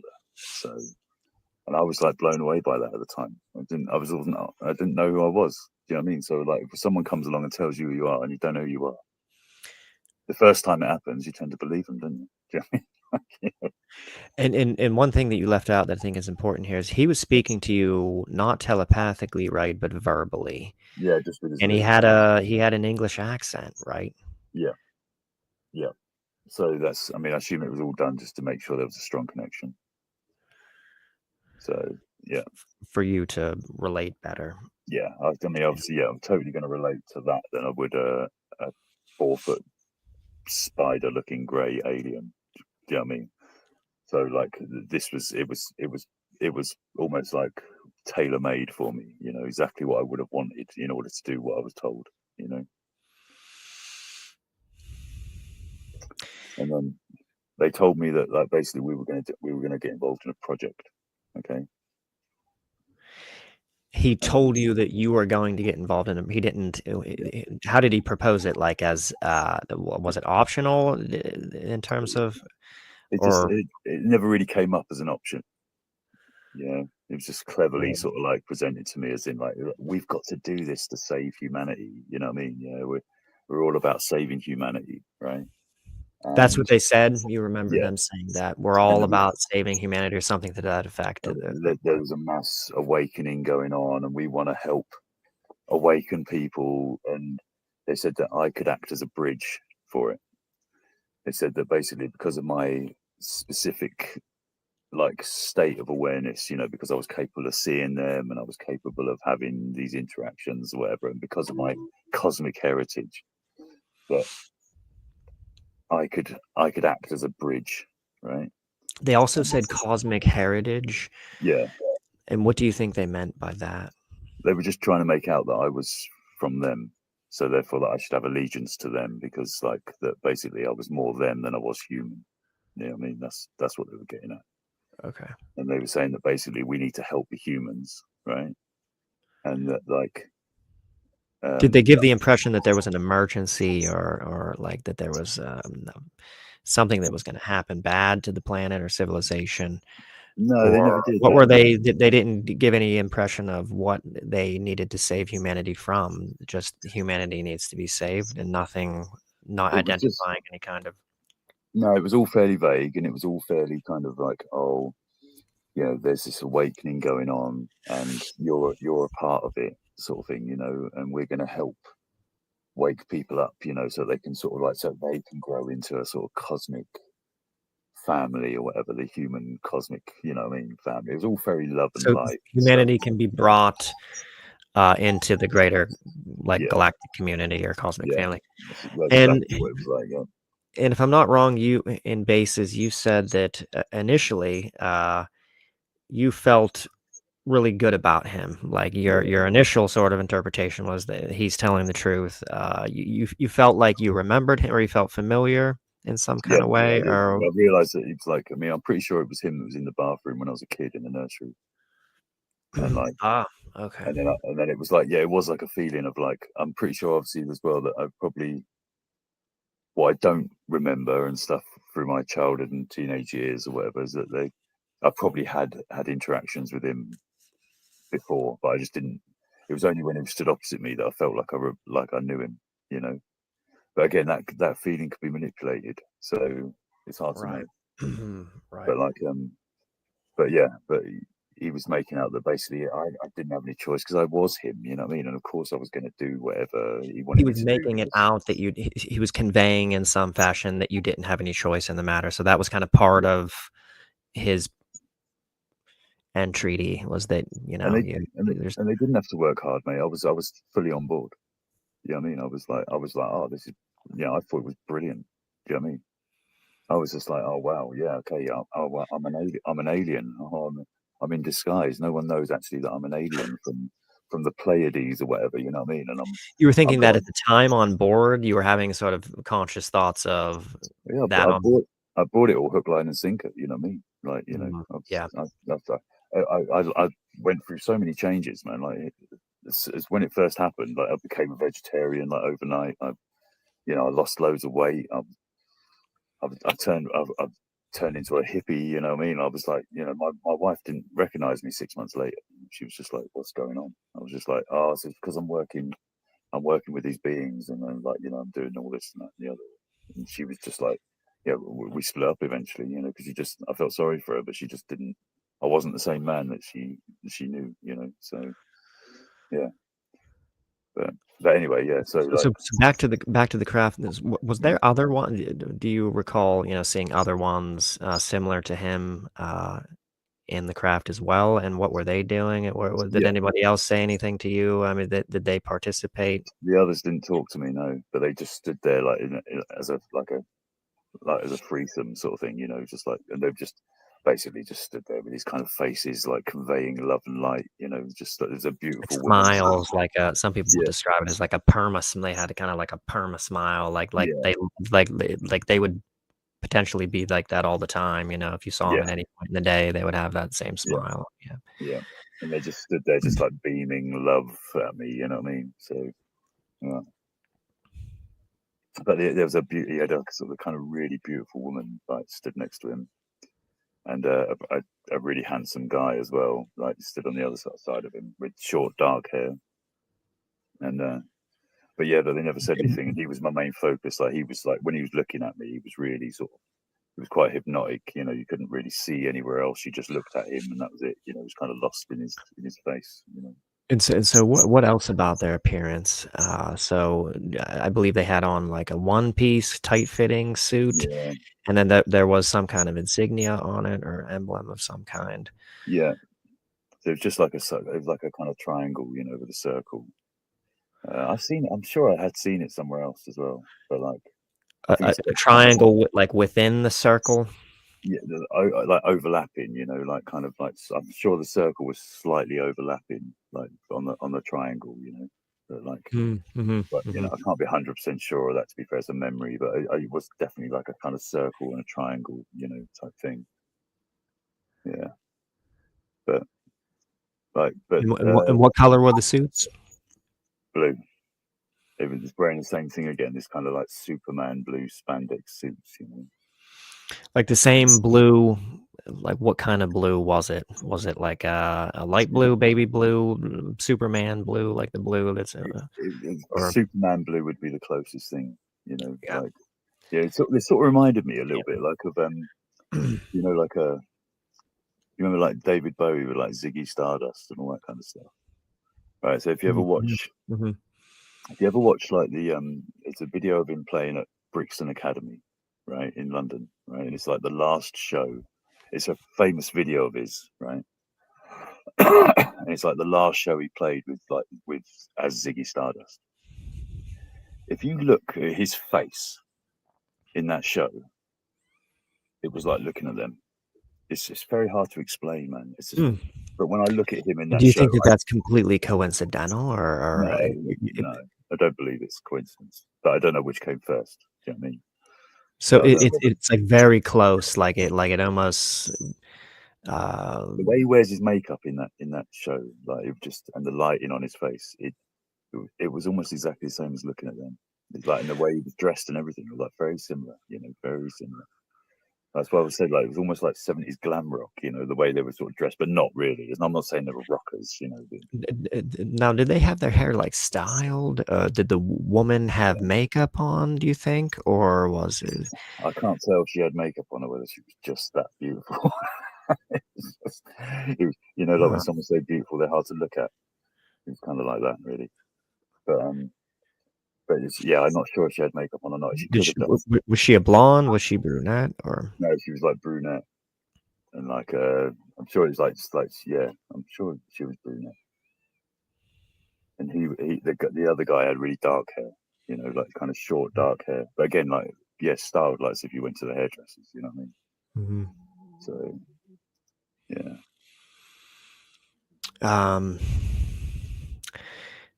So was there any more to the communication other than what you've given so far, or what else did they say, if they did say anything else? So all I was getting was like all the stuff about like, oh, you've got to like raise your awareness. I started meditating. Were they kind of like pounding it into you, like kind of like being repetitive? And say again. Well, they were just saying that the clearer that I was and the higher my vibration, the better bridge I would be, you know what I mean, with them, and the clearer the communications would be. It's all very like the same as spiritual communications, not like ETs would do at all, but it was ultimately the same as someone sort of saying, oh, I'm a channeler, or I'm a medium or whatever. They wanted me to be pure and a high frequency so that they could make a stronger connection with me. And do you feel like in the course of your contacts with them that happened at all? Like, did it? Oh yeah. I went into a proper mystical state of consciousness, man. And what happened as far as the contact experiences with that? So they started happening a lot more regularly, and they were like it was always them. Then from then on, it was always these human type looking ones. And they were like they would come in the bedroom all the time. They were coming into my dreams all the time. They came to my place of work once and like just said hi to me, just walked past me and just said hi in the middle of the day, and I was just like, and I turned around and looked at them. In a public place? I was working in a cemetery as a gardener, and they came into the cemetery and then just like telepathically spoke to me from like a way away. And I was just like, what's your reaction when you would encounter them unexpectedly all this, or was there any kind of anticipation that they were coming, or you just all of a sudden saw them standing there in the graveyard? And so they would do that, right, and then walk away, and then like later on I'd have a dream, and then they'd come back in the dream and explain to me what happened. When it was easier for us to talk, they'd say it was easier for us to talk in the dreams, right? They said because of my visceral reaction, like my human reaction was to be afraid and shut down if I saw them during the day. So they'd then come to me in the dream and say, that was us. We can't be there in your reality very long. They'd say it's very hard for us to be like that dense and stuff, and they said, but like, we just wanted to show you that it was possible. And we just wanted to say hi to you on your level, but it's not somewhere we want to be. So in the point of the dream that night would be to say, hey, you need to meet us more on our level than us coming down to your level. Do you know what I mean? That the communications are going to be better if you come up to us and, you know, meet halfway. Did they say anything about like, you know, whether you, about like meditation, like you can connect with us in meditation or anything like, or that was the method. Like if you wanted to meet, like they said, meet them on their level, what was the method? You know, did they tell you you got to meditate? I would get them come to me in meditations, and I was meditating every day, you know. And at some point in the meditation, I would just get like, sometimes it started off like almost like classic, you know, like get like a ringing in my ears, you know, and then it was like as if like a radio was being tuned into me. Like you'd hear it, you know, like a connection being built. And then as soon as it was, they could talk to me, and it sounded like really tinny, like a metallic, like as if you had it sounded like you had a little speaker in your ear and someone was talking through it. See, that seems a little bit. See, that detail makes me like wonder. You know, like makes me think about black ops and you know, human deception campaigns. You know, because like a ringing in your ear. I mean, that sounds like some kind of like. I was definitely under observation as well on this level. We had helicopters sitting over the house. I had a helicopter follow me. Like, you know, I had guys sitting outside my house taking photos of the house. Really? That was all happening as well. Yeah. So like, and it was all being done overtly as well. Any Men in Black encounters, people coming to your door or anything, or saying anything strange about the. So they never came to me like direct, like talk to me, but I had a guy, like you say, he was sat out. I had a couple of instances like a guy sat outside the house, got out of the car slowly, took photos of the house. I looked at him. I was in the kitchen at the front of the house, like looking out the window, and he saw me looking at him, but through net curtains, which I thought was a bit odd. But he must have noticed the movement as I moved up towards the window, and he just stood there and stared at me. He wasn't intimidated. The fact that he'd been through the net curtains, he was staring at you. Yeah, he was burning into me, like, it was the way he was staring at me, and he was like wearing a suit. Sorry, not a suit, but a shirt and tie, and he was in a nice car and stuff like that, you know. And he looked like a military guy. And he just stared at me for ages and then just slowly got in the car and drove away. I had another one where like there was a whole car full of blokes like sitting opposite my house, and they were looking at a laptop. And then I messaged my mate, and he was saying, he said, go out to him, mate. He said, just go out and see him. And I said, yeah, okay, I will. As soon as I did that, they started the car and drove off. So they were definitely like. So there was a whole car full of them, people in the back seat as well, and then you could see that someone in the car had a laptop computer that they were working on. Huh. I had a woman watching me. Do you think that was for psychological effect, some of that, or do you think that they were really doing something, or was it just for your observation? I don't know whether the whole thing's like coordinated and all, because it was so overt, like it was too obvious. And I'm well aware that like if someone wants to. If these black ops people wanted to observe you without you knowing about it, you wouldn't know. Right, they wouldn't need to. Yeah, it seems like in instances where you know you see them and you know someone's got a laptop computer and they're looking right at you. You know they're not like engaged in any kind of activity that would make sense. It seems like the idea is that they want you to know, and makes you think that it's a sign. I think they're all working together. I think that at some level, like these black ops, they run into the astral realms. Do you know what I mean? They're working together. And so basically what they were doing was like trying to make out, it was like confirming for me that it was all real because I was being observed by the men in black. Do you know what I mean? So it was kind of being done on purpose. Yeah. So that I'd believe that like, the reason why the government are watching me is because I'm so dangerous, because I'm with the aliens. Do you know what I mean? That was kind of like now looking back on it, that's what I think was happening. They're basically just all working in cahoots to like make it seem like, I wonder if that's always been the case with Men in Black and people having so as far as the continuing contacts in dreams and otherwise, were they starting to give you like specific instructions, like what about the group and stuff, and what were they telling you, like what's the crux of what they were trying to actually get you to do? They got me involved in a group. I sort of like got myself implanted into a group of like social group that Phil was in, And then basically I was hanging with this group, and I'd be talking to them and they'd be going, "Oh, we want you." I'd be getting telepathics in my head telling me all about the person, and that they were saying, "Oh, we're in contact with him, but he doesn't know it. So we need you to help him wake up to the fact that he has a relationship with us." So I'd be like, "Okay." So like they would say to me, "Oh, we want you to take him to this certain place at a certain time, and we're going to be there. And if you're there, you'll be able to see us because you can act as a bridge. You know what I mean? You can expand his awareness to the point where he will see us. And then once he's seen us once, then like that'll be it. Then we'll have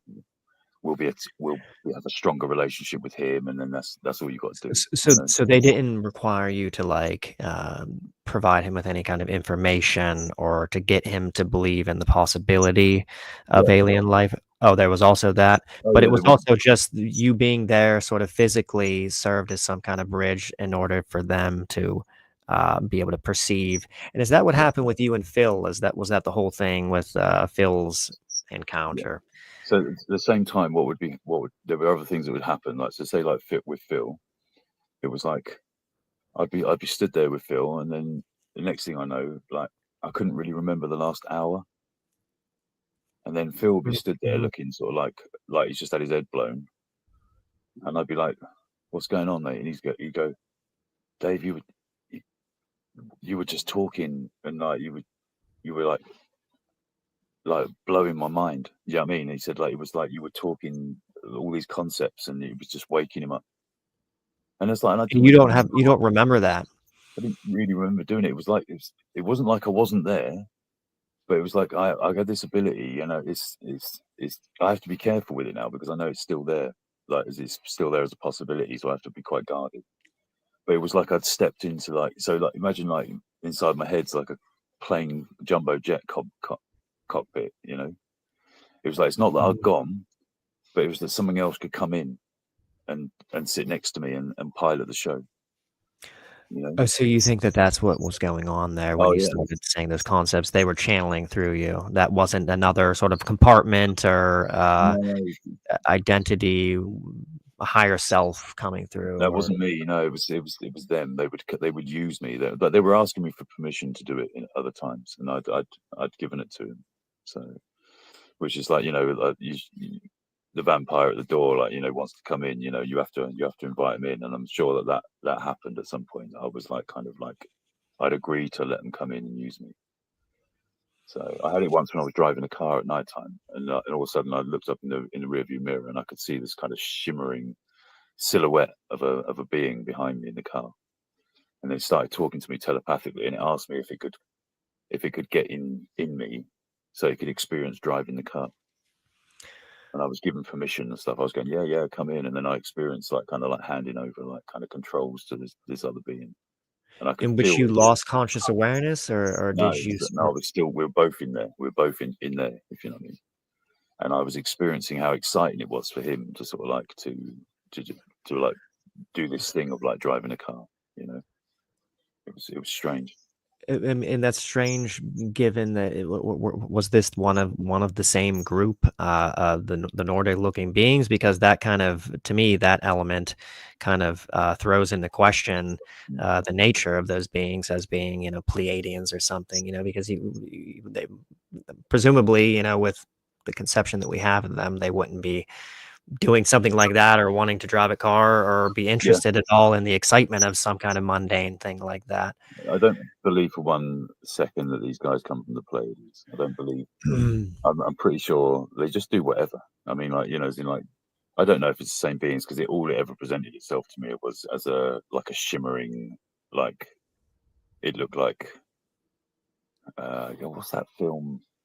I saw a film. Is it Knowing with Nicolas Cage in? And at the end, there's those beings that come to take people away from the earth as it's.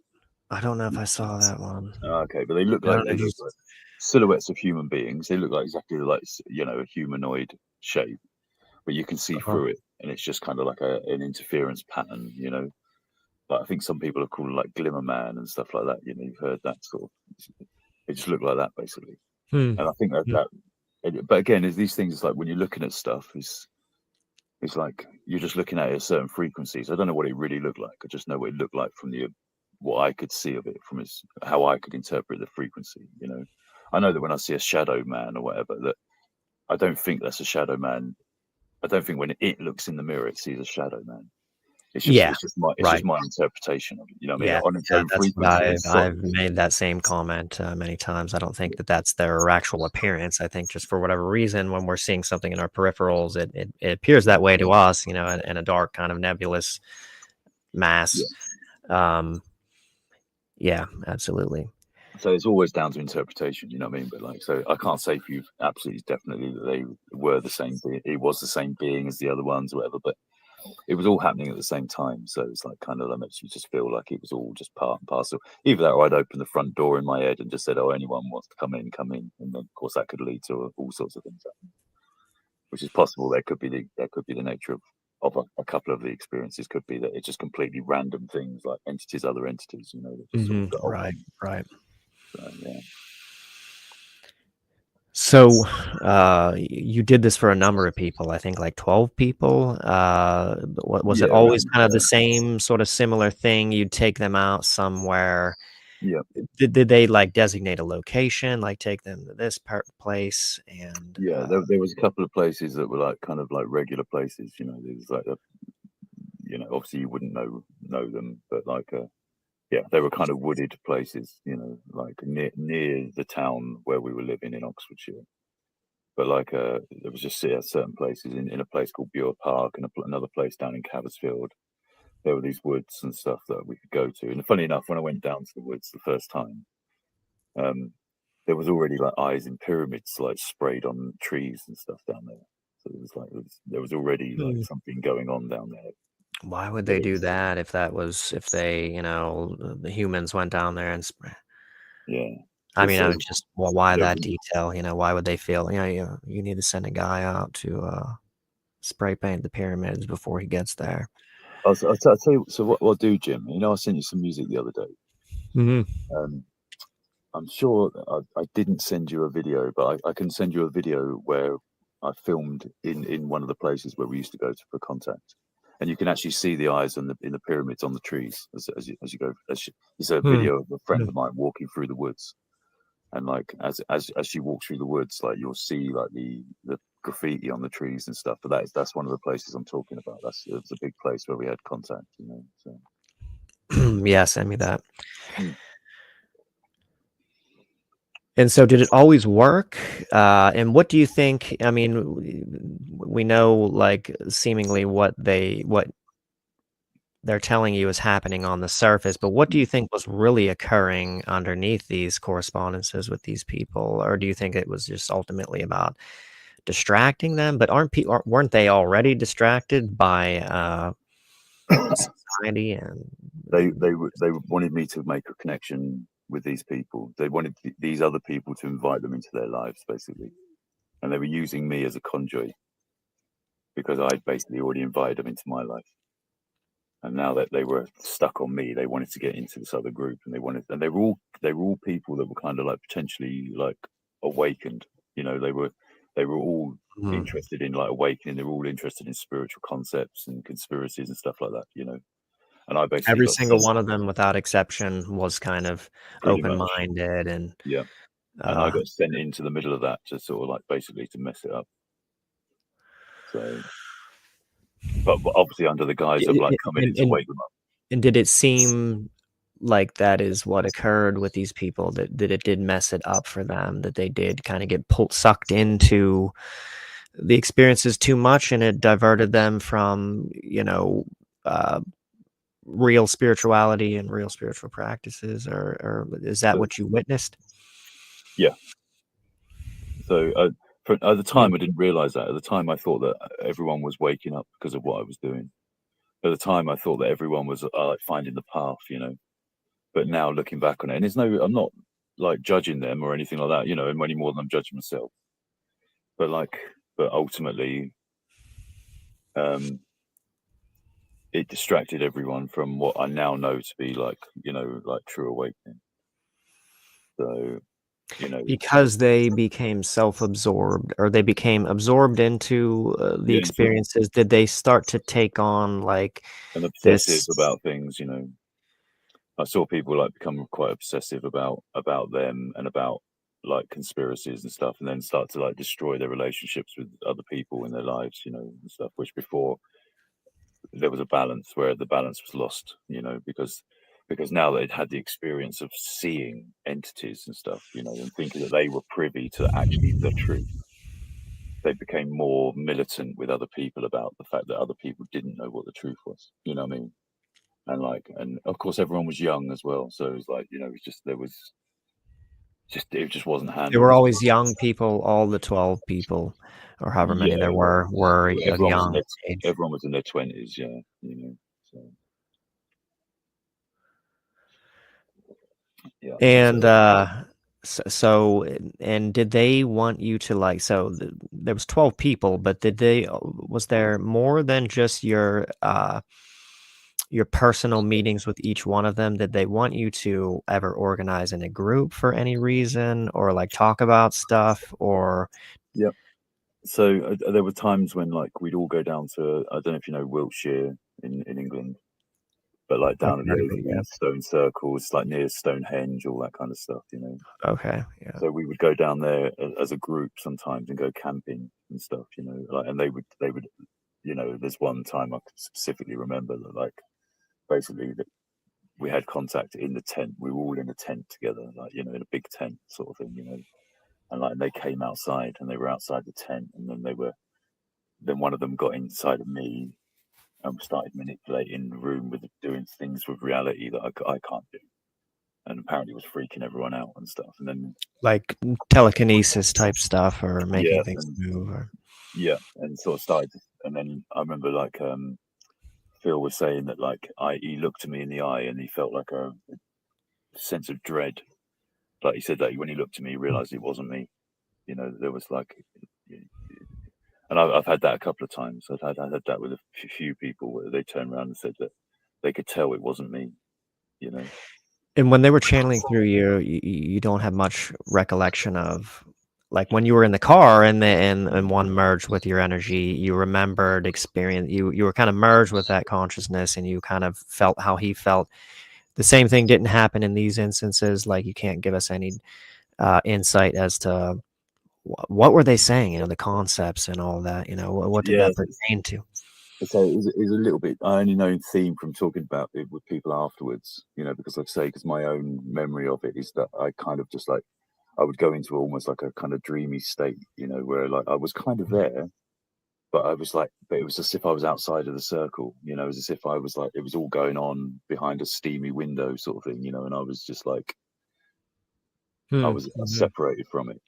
Whereas someone else was in the forefront, this other entity that would be like taking over me or whatever. He would be in the forefront and he'd be talking and saying stuff. But people would just be saying to me afterwards that didn't know that that was the case. Just saying, "Oh, Dave, that was amazing! Like the stuff you were saying, it was blowing my mind, and it was doing this, it was doing that. You know what I mean?"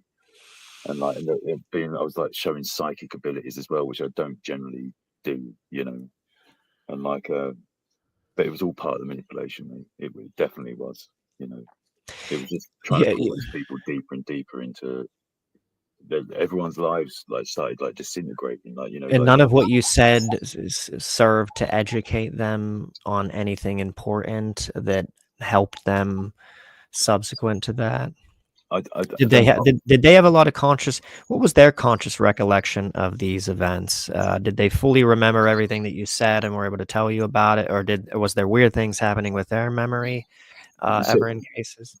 so it was always at different levels for each one. So had it where like I took people to like contacts where they couldn't see them. You know, like Mm. we'd go there and I could see them, but they couldn't see them. So and then they would just be telling me saying, "No, we just can't we can't make the bridge with them. We can't make the connection with them." You know, had you tried meditating? Had you done this? You done that? It's like, yeah. It's like, but they couldn't see them, so they'd go and sort of say, yeah. And no one ever thought that I was just sort of like kind of bullshitting them. You know what I mean? It would just be that they'd go, "Oh, I Mhm. can't see them, Dave. You know, I just don't." And I say, can you feel them? Can you? And sometimes it would be a question of they could feel them. They could feel the sense of presence, but they couldn't see them. And then sometimes it would be that like they could see like that, like what we were saying about in the car, like they'd be able to see the interference pattern. Right? They'd go, I'm seeing, I can see a human-shaped ghost, like kind of like a interference pattern. But I could see the physical being. I was going to say, so you were able to see a full solid in the same being that they were pointing to. You could see fully solid, but they saw. And sometimes That's it was interesting. the other way. Sometimes it was white. Sometimes it was dark. So there's like sometimes, like you said yourself, like sometimes it was like they'd look and they'd see like a shadow person. But I could see the physical being. But they would say, I can see a dark shadow, and I'd be like, okay, so. I'd be like trying to get them to focus on it, you know what I mean? And say, look, just focus on it, just relax your gaze, you know what I mean? All this kind of stuff that's going through different motions to try and expand there. Which were instructions that were given by them. Yeah. They told you to put them through that process of relax your gaze and stuff, and then that would help. So at first, like when I was meditating and stuff on my own, after the initial trigger experience, they were talking me through how to see them. Right, so they would like come in the room,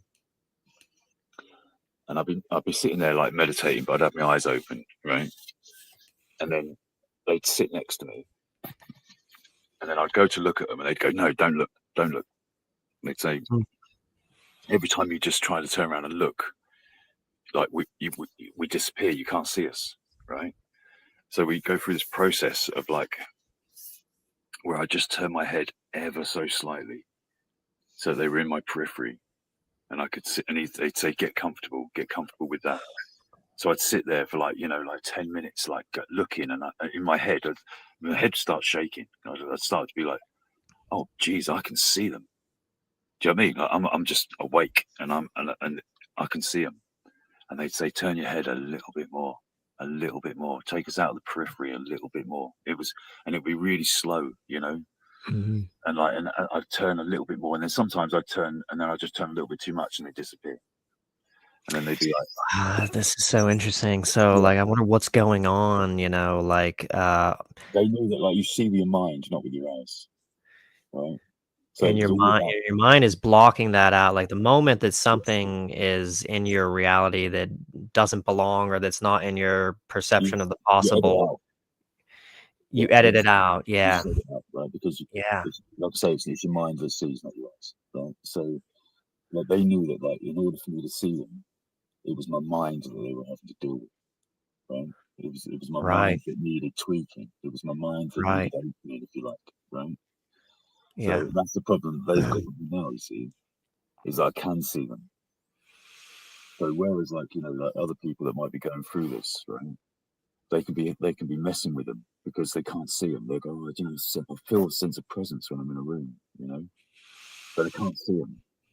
But I can see them now, so they can't like get the drop on me, Like I know if they've come into my house. Do you know what I mean? Yeah.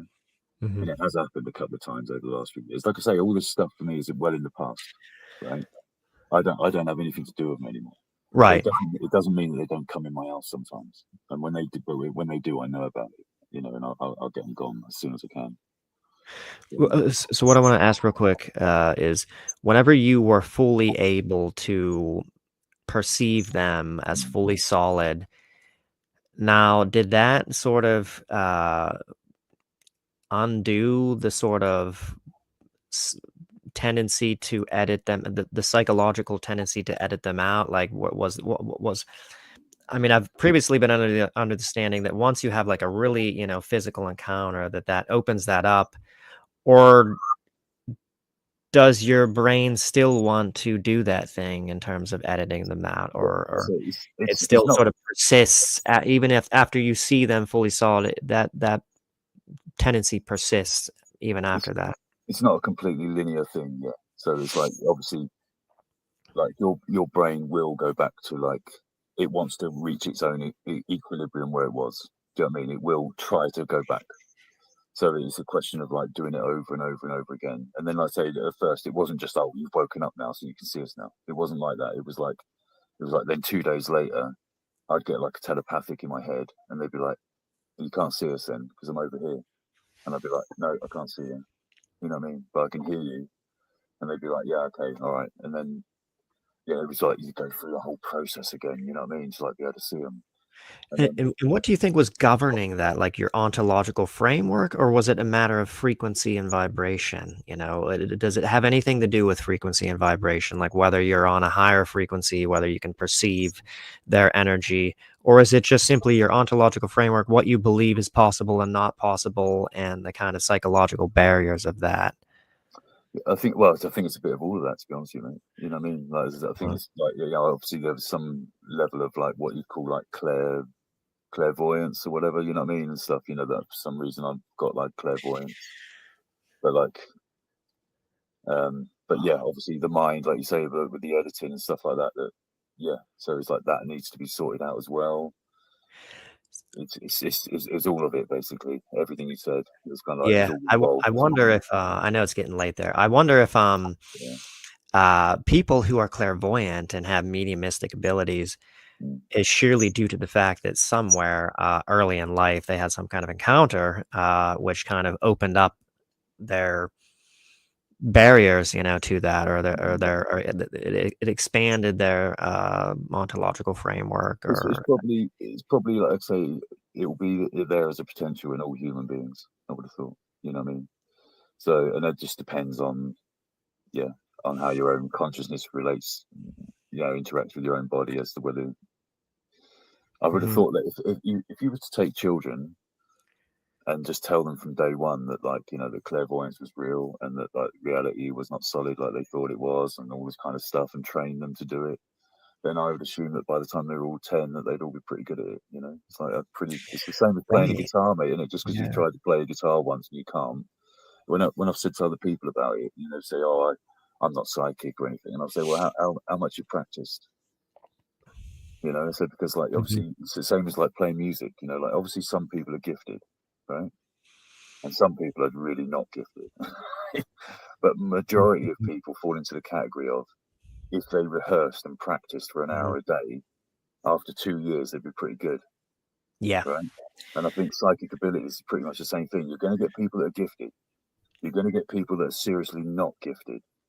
But the majority of people just need to be trained, and then they would be able to do it. You know what I mean? It's as simple as that.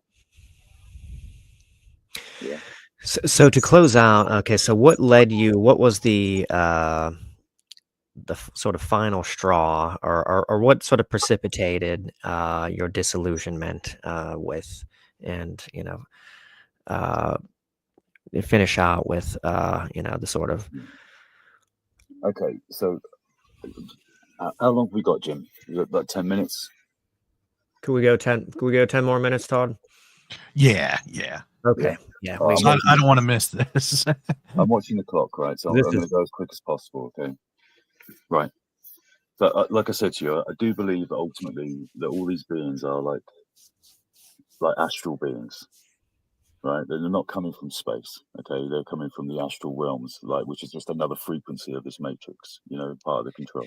Right. And they're doing something to their energy to make it dense, or they're manipulating their frequency to make themselves appear solid. At least I think they're involved in the control system, right? I'm sort of like, if you like, I'm on the page with like David Icke. Do you know what I mean? Yeah, like I believe that like basically we are kind of caught in a frequency trap here. Okay, and you're much more than this, but you are. These guys are part of the sort of like part of that control system. Okay. Now, so the time I've got, right, I want to tell you about something that happened to me.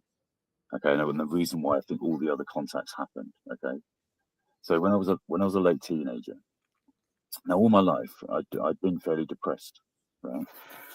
And like, my mum said that even when I was born, like she said, I never smiled or anything, and she said like it was born like a little adult, she said like I wasn't happy about being here, And so anyway, right, when I was a teenager, I was sitting in my bedroom one night, and a voice came in to my head, and it sounded like an American game show host, right?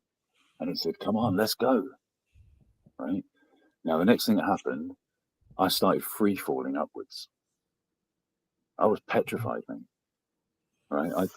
I Did you closed my develop eyes. a phobia of falling upwards? John Carpenter, abduction researcher, said there's some people that have a phobia of falling upwards, Oh, really? and that yeah, and that I these didn't know are, that. you know, likely all abductees, and that's where they got that phobia. But anyway, No. yeah, But we've this is, heard of this before. Yeah.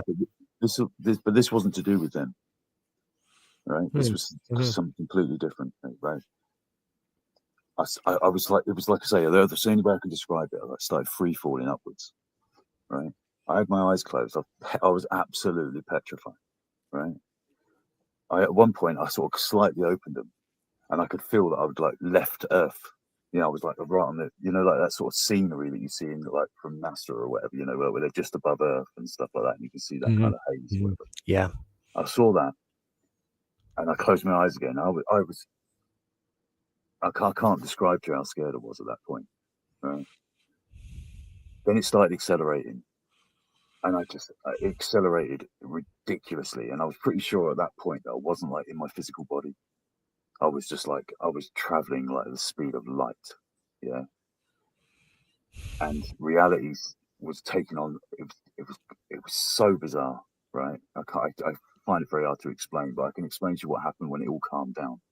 All of a sudden, it felt like I'd stopped moving, and I was in a place where like it was just like a glittering black place, right? And there was no up or down, there was no left or right, there was no nothing. It was like a sea of consciousness, like a black glittering. When people look up at the sky and they sort of like, you know, that feeling you get like looking up at the sky, it was a bit like that, right? And I got a feeling that that's the reason why night sky looks like it does, because it sort of reminds us of home. But this wasn't that. It wasn't that I was out in Yeah. space. This was beyond that, right? And a voice was telling me, it was like permeating me. And like I said, I wasn't in a body at that time anymore. I was just a point of awareness. I still had a single point of awareness, but that's all I was, right? And it said, And did you have your ego identity too at this point, or what? Or did you have an ego dissolution? no. So there was an ego, but it was seriously receded. You know what I mean? Like it wasn't like I was Mm. going, "Oh, I'm Dave having this experience." It was kind of gone. You know, it was Uh, all I was really aware of was the fact that I was awareness, but there was a voice narrating to me what was happening, right? And I was listening to it, so I'm assuming it wasn't me in my absolute ultimate state. It was like a slightly level down from that, right? And it said, "This is reality," and I believed it, right? It felt real. It felt you've never felt real, man. Right? I'm telling you, right? Once you've been there, mhm. the idea that this place is a dream is is so So understandable. it's like hyper real. Some people Oh, describe the it's just experiences as like hyper real, it literally said like this is what reality. makes you feel like when you come back that this is a dream, you It know, felt because fake. that was the real reality. Yeah. Everything felt fake here. Right? Yeah. Ever since that happened to me, I've always been one step removed from this reality because I don't really believe in it anymore. Right? And it said, "Do you want to see? Do you want to see where you are? Like the experiences that I was having or whatever. You know, my life in being Dave Hunt and all this kind of stuff, right?" It said, "Do you want to see it from this perspective?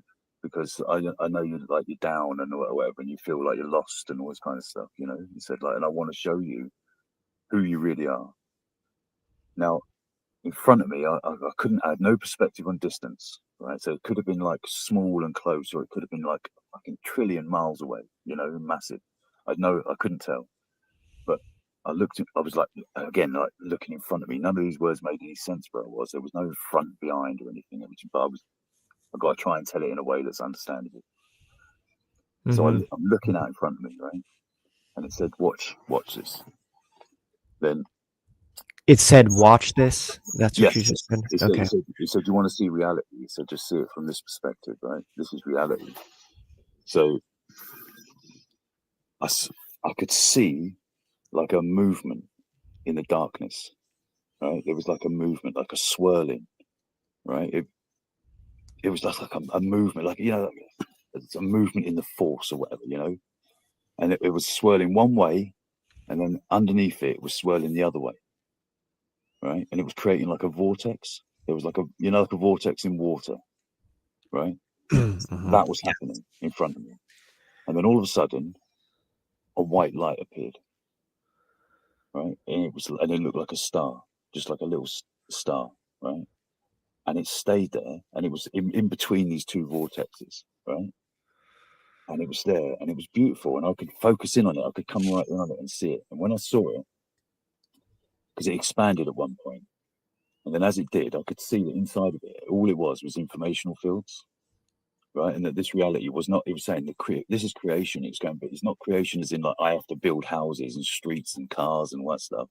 It's just information. It's just like a Wi-Fi broadcast, right? That you're interpreting as reality. Now, as I saw it, it stayed like kind of static for a while, right? And then all of a sudden it expanded. And it expanded like it blew up quite big, and then it just collapsed on itself and it was gone. And then the vortex above it and below it kind of seemed to dissipate back into this kind of ocean of consciousness, right? And it said that is everything that ever has, is, and will happen. It's all of the lives that you've lived. It's all the lives that everybody's lived. It's everything that you think you take so seriously and that you think is real. It said, from this perspective, everything is a blink of an eye, right? It said, you're the dreamer, Dave. It said, you're the dreamer and the dream, right? It said, don't ever forget that you are me. And he said, look out. And again, it's like, it didn't make sense, but I looked out, right? And when I looked out, for as far as I could see, which was a long way, I think, right? There were lights blinking. Like, so, when you go to like the darkest sky you've ever been to and looked up into the night sky, right? Yeah. It was like that. It was a black, like sparkling blanket, right? Like the cosmos or something. It was, different. but it wasn't the universe. The universe exists within that little white thing. This was beyond that. This was reality, right? And as far as I could see, it was like, it looked like looking into a night sky, except that all the stars weren't static. They were these little explosions of white lights, and they were going on in every direction as far as I could see. And it was said that every single one of them was a different dream, but included like our Earth dream or whatever, you know what I mean? All this stuff that's happening, all of it was. I said, I'm infinite. He said there is no limitation to like what I can dream and how much I can dream. It said that to you, or you were thinking it was narrating it in my mind, if you like. Right, I still had a mind. And repeat that line again. What was it exactly? There's no limitation. He said there's no limitation. I'm infinite. No limitation. There's no limitation anywhere at there's any no limitation to its creative ability. Right, it could create and dream an infinite amount of different dreams. Right, but it said that basically the white light that I saw was like what we refer to as like almost like Satan or whatever. It was like the super ego that just managed to just create the illusion of separation for the short period of time, but it can't maintain it. So it kind of like has this like super ego that like created the white light, the false light, and it's what's running the show. Like what the Gnostics would have called like Yaldabaoth or whatever. You know what I mean? Like everyone's got their own version of what the super ego is or whatever. Yeah. But it said that obviously ultimately it was infinite love. It was just working on behalf of infinity. And it can maintain this separation for a short period of time, but it takes so much effort that eventually it just collapses on itself, right? And it collapses on itself really quickly. And is that what is that collapses? Not that it's not the whole. It's not a whole universe. Like our whole universe isn't. Oh yeah, like it just disappear. Kind of. It would just disappear. This reality will just eventually. It will just. So it's not going to go out with a big. Was it saying that universe that collapse is the information field that's being decoded by consciousness will collapse, right? Because, like I say, I'm not sitting on a sofa now in a room, in a house, in a brick house. I'm just consciousness interpreting information fields, right? Quantum physics is already getting there with that, right? But It is true. It's what is happening, right? So this information field it can't maintain itself indefinitely. It will collapse, right? Because but that's a technical, and it's not a very romantic way of saying it, but let's say it in a nicer way, right? Infiniteness, or whatever you want to call it, you call it God or fucking infinite love or whatever, right? The one, it wants to imagine, it wants to dream.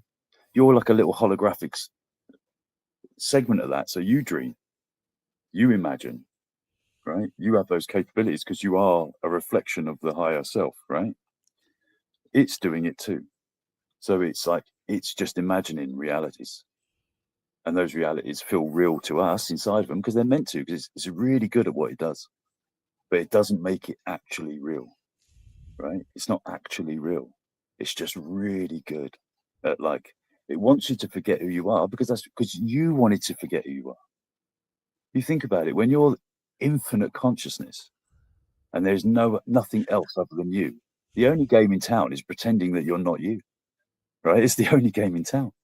So you create realities where you can be a victim, or you can be an alien abductee, or you can be a president of the United States. Do you know what I mean? Yeah. But they're all based on falsehoods. They're not based on the truth. They're all illusions of limitation. Because infinite love hasn't got a problem with that, you see, because it's the only thing that it's not.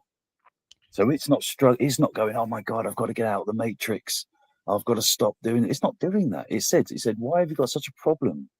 You know what I mean? Like with all of this, it said, because we've gone to the movies. Enjoy the movie, it was saying. It's going, like, don't just sit there all the way through the movie going, this isn't real. This isn't real. Oh, it's not real. It's like, it said, like, just try and enjoy it. It said, just. So do you really think that this is the mind of God, and that this is its advice to us?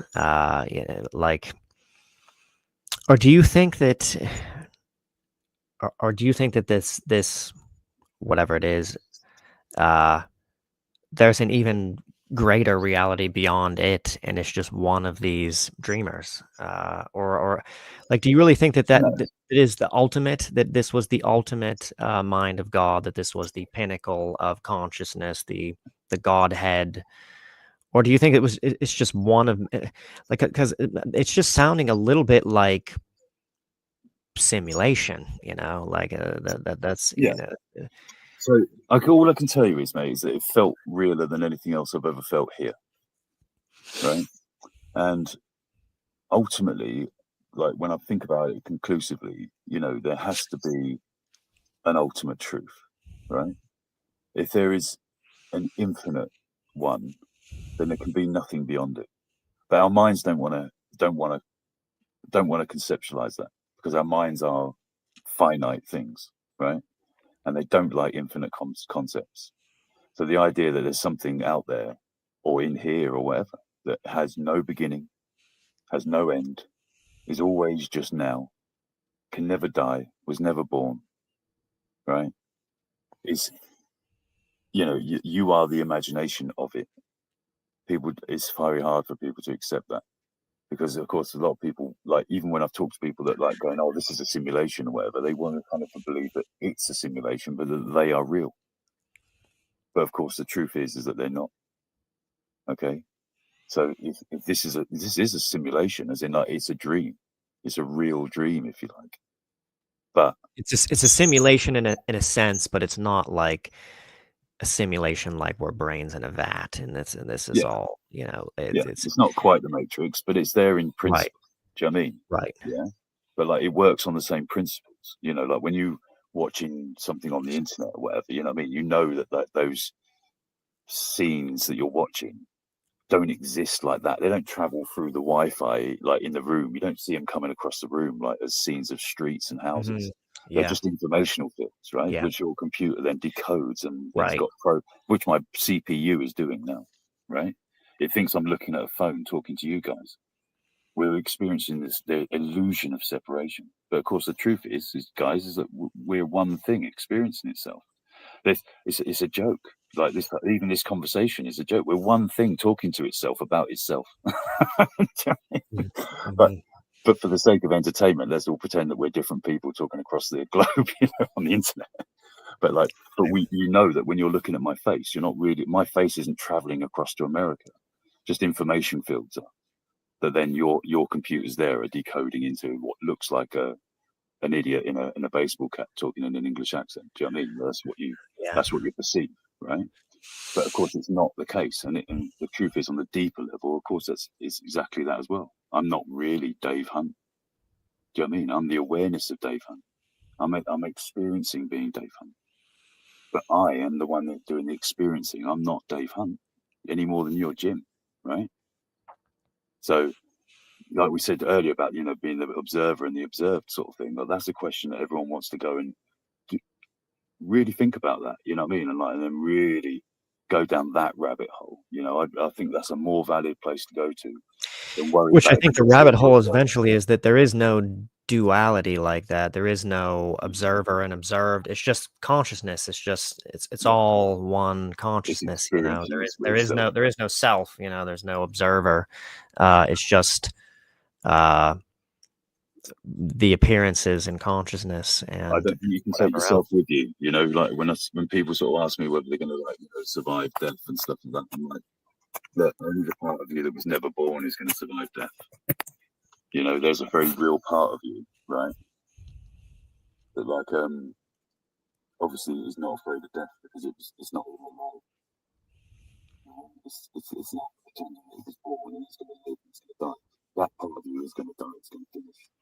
The good news is I think you're blocking your microphone a little bit. Oh, sorry, mate. Yeah, that's okay. It's not who you are, so don't worry. Do you know what I mean? You don't even have to wake up. That's the other thing that everyone's talking about. Oh, I've got to wake up. Like I said to you, that voice, that narrative when I was in that place, it was saying to me, don't worry about waking up. Don't chase awakening. It was saying, like, you will awaken because look, I just showed you reality. He said, I just showed you that everyone comes home, right? No one. This reality is not like there's not a fight. Was it kind of like explaining it in a way, like kind of admonishing you a little bit, like kind of like listen, like no, it was talking to me like the best friend I've ever had. All right, he was like because kind of like he's okay. He is setting you straight, right? But he's setting you straight as your best mate, right? Because the truth is he's even more than that. It's not your best mate, it's you. Do you know what I mean? It's you, right? I was talking to myself. It was just for the sake of that experience. It had to sort of like I had to, if you like, the highest sense of me had to create that narrative where I'm. It's like weird, like from its perspective, why would it bother talking to itself? Why would it bother doing? There's no one else. That's why. I guess so. Yeah, it's like I said to you. The only game in town for it is to pretend that it's not it. Because it's brilliant, isn't it? Being infinite, unconditional love, the balance of all things, brilliant, right? So what's the only thing left? Not being that, But of course, the trouble is, it's stuck in a paradigm because it can't in reality not be that because it is everything. So it can't not be everything because it is everything, right? The truth is the truth is the truth, right? All it can do is pretend. It can play games. What we're in is its game, all right? No fear, no worries about it. You don't have to achieve anything. You're already a star. You've already won. You're already home. It's already happened. This has already happened. You haven't got to chase awakening or anything. It's going to happen to you. Don't worry about it. You can fight it all the way. It's still going to happen. You can fight being a good person or whatever. Don't worry about it. It's all going to happen. It's happened already. Okay? There's nothing for you to fight for. There's no chasing, you know what I mean? Like enlightenment or anything like that. You can just, where I'm sat now is I'm in the cinema watching the film and I'm sitting on the edge of my seat. You know what I mean? I'm not petrified by the scary scenes and I'm not falling in love with the funny scenes. I'm just watching it. I chuckle at the funny stuff and I wince a little bit at the fear stuff. But all the time I know I'm in the cinema. Right? I can't ever forget that I'm in the cinema now. So that's the difference for me now. Ever since I had that experience, I came back and I completely realised that when I look at reality now, it looks like I'm looking at a screen. I feel slightly removed, you know. So that's just. Is there a need for like? Because I'm thinking, you know, like, does this not, in some sense, with some people, this realization precipitate a kind of apathy that wouldn't be good for conscious experience as a whole, you know, like in society, you know, if everyone, you know, just stopped, you know, striving to be better, or, you know, just accept what is, you know, because, you know, So there's a paradox, isn't there? Yeah, it's a paradox, So you and totally you could totally know that it's just a dream, and that actually could improve the world, right? So everyone right, could like let go of a lot of the because bullshit. it would eradicate fear. Because if you just if you eradicate fear, then maybe. And that may well be something that's going to happen in the future. It's possible. Do you know what I mean?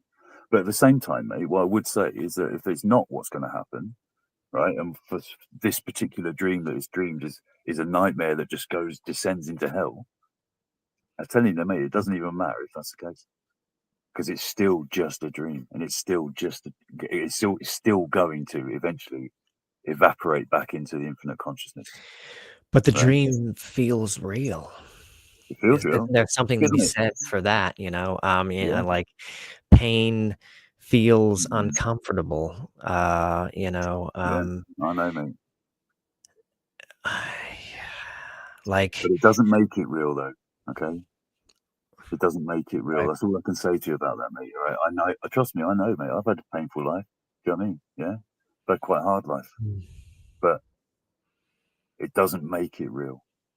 All right, just because you're in pain, it doesn't mean that pain's real. Do you know what I mean? It's just an experience that you're having, right? No more. I mean, you know, if I stub my toe, man, it hurts. You know what I mean? Yeah, but it's an experience. It's just decoding reality. That's all it is. You know, it doesn't mean you can't love people. It doesn't mean you can't go out there. In fact, if anything, to me now, there's no nihilism about it. It's the opposite.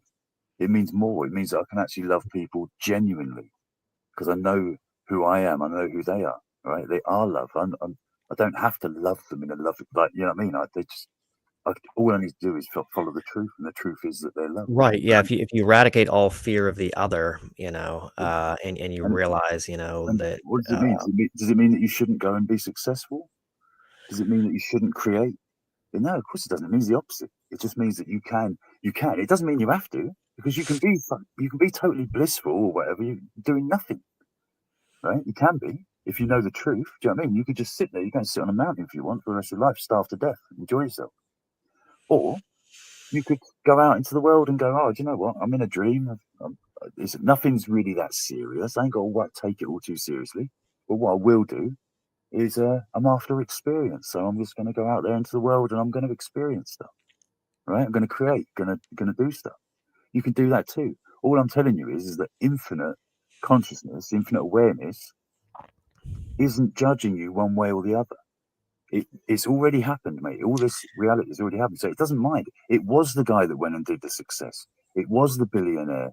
It was the Illuminati. It was the grey aliens. It was the Nordics. It was the demons. It was you. Right? So it's all good. You know what I mean? That's all I'm saying, really, is that nothing really wrong is happening in the world. It's just, you just kind of make peace with it, you know? Last question, and then we'll close out because we're going way over here. But this was, we've gotten to such a profound depth here that it just feels like we had to kind of let this play out. I don't think we've ever gone this deep in any podcast before. Why does your state not to be conceptually aware of this? Like, you're telling me this all right now, you know, I mean, it's not the first time I've heard this before. I do think that this is the truth, but my conceptual awareness of it is not the same thing as you having experienced it. And can't I ever get to the place where you're at by just being conceptually aware of what you're telling me right now? No, I think you're right. I think it's definitely a difference between like intellectually acknowledging something and actually like you say, experiencing it, right?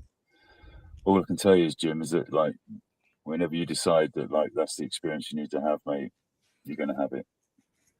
So there's nothing working against you, not ultimately to stop you. But there is things working for us, and there is. Do you think divinity? What's going on as far as the dream? It's not just. There is things that are coming your way that are going to arrive in your conscious experience that are going to sort of nudge you to that. And that's what we've been talking about, is that the distractions, right? But the distractions aren't only like these astral entities. They get involved when it gets serious. For me, it was getting serious about waking up, right? So they got involved, right? They got involved seriously. They met me. They upped the ante, right? And they're doing that to a lot of people, yeah? But of course, the distractions are everything, aren't they? Their work, their money, the bills, the TV, social media, everything, right? It's fine because it's there if you allow it to distract you, then it's there for it's providing that service, right? It will provide that service. You want to be distracted, there's distractions. If you want the truth more than anything else, there is no distraction that could take you away from the path. Right, there's an old story in there about Socrates, right, where a guy says to him, like, I want to know the truth, and he takes him down to the riverside, and he gets hold of him by the neck, and he dunks his head under the water, and he holds him there, and the guy starts wailing and fighting, and and going mad for his life, right, and eventually he forces Socrates up, like, and he says, right, when you need air, when you need the truth, like you needed air, then nothing can hold you here, right? So it's all been laid out perfectly for you. Because if you want to be distracted, it's there, mate. The distraction's there, right? If you want the truth's there. The only difference is which one do you want more? Which one do you want more? Right? And I don't mind which way anyone goes, because I know who we all are, mate. So you do whatever you want. Do you know what I mean? It's all good. It's all good. So, but I suppose we have to sort of leave it there, kind of thing. Like maybe we should do it again. Maybe you want to chat again. We go deeper down the rabbit hole. But like. Yeah, I think we ought to. Yeah, because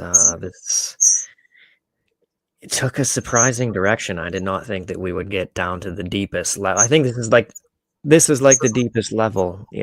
I don't think it can get, for us anyway, deeper than however you want to describe it. We can't. I know the trouble is with this stuff, and you get to a point where words start to fail you. Because right, yeah, like I don't even want to call it a subject. This subject. Trying to discuss like higher dimensional things with 3-dimensional language. Yeah. There's always going to be something's going to be lost in translation. I'm doing my best, mate. I'm seriously just trying to do my best with the limited tools that I have verbally and stuff. You know what I mean? But like, hopefully, we've sort of like given some people something to think about. I think we will have, yeah. All right, well. Yeah, man, we've got to go work soon as well. So I know you had to get some sleep before you go to work, and in the illusion. Yeah, Dave, I want to thank you so much for coming on and telling your experiences. I'm blown away by what you're saying, and we kept getting deeper and deeper, and my thoughts I got notes galore here, and I had a ton of questions. I wasn't going to stop you talking because you're such a fascinating guy. You have so much knowledge. And man, it was great to listen to you explain these things.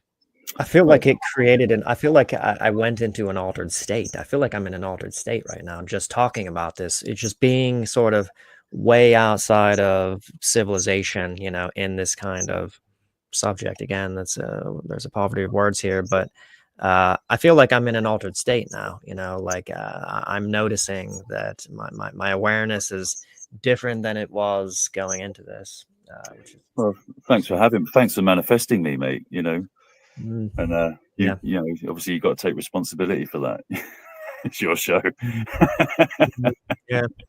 But I do really appreciate you guys having me on. And I say, if you ever want to do it again, you know, like there's always further to go, mate. I'm telling you now, there's always more. There's always further. So I definitely would love to have you back on and talking about awakenings and infinite consciousness. I was just mesmerized, and I wish I would have been able to ask more questions, but I am so glad that you got to talk about this. This was a fascinating episode. Oh, bless you guys. Thanks. So yeah, maybe we do it again then. Okay. Yeah, we should do it again. Yeah, absolutely. Yeah, Absolutely. Yeah. All right. Well, thank you, Dave, so much. Thank you, everybody. It was in the chats, everyone watching and listening. And we hope to see you on the next episode of Paranomaly Beyond Disclosure. Thanks, guys.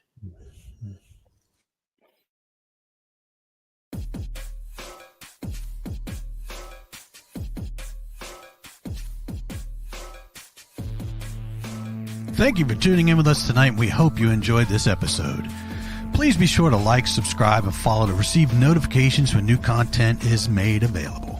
A Paranomaly Beyond Disclosure is looking to talk with ufologists, researchers, investigators, contactees, abductees, channelers, and more for upcoming shows.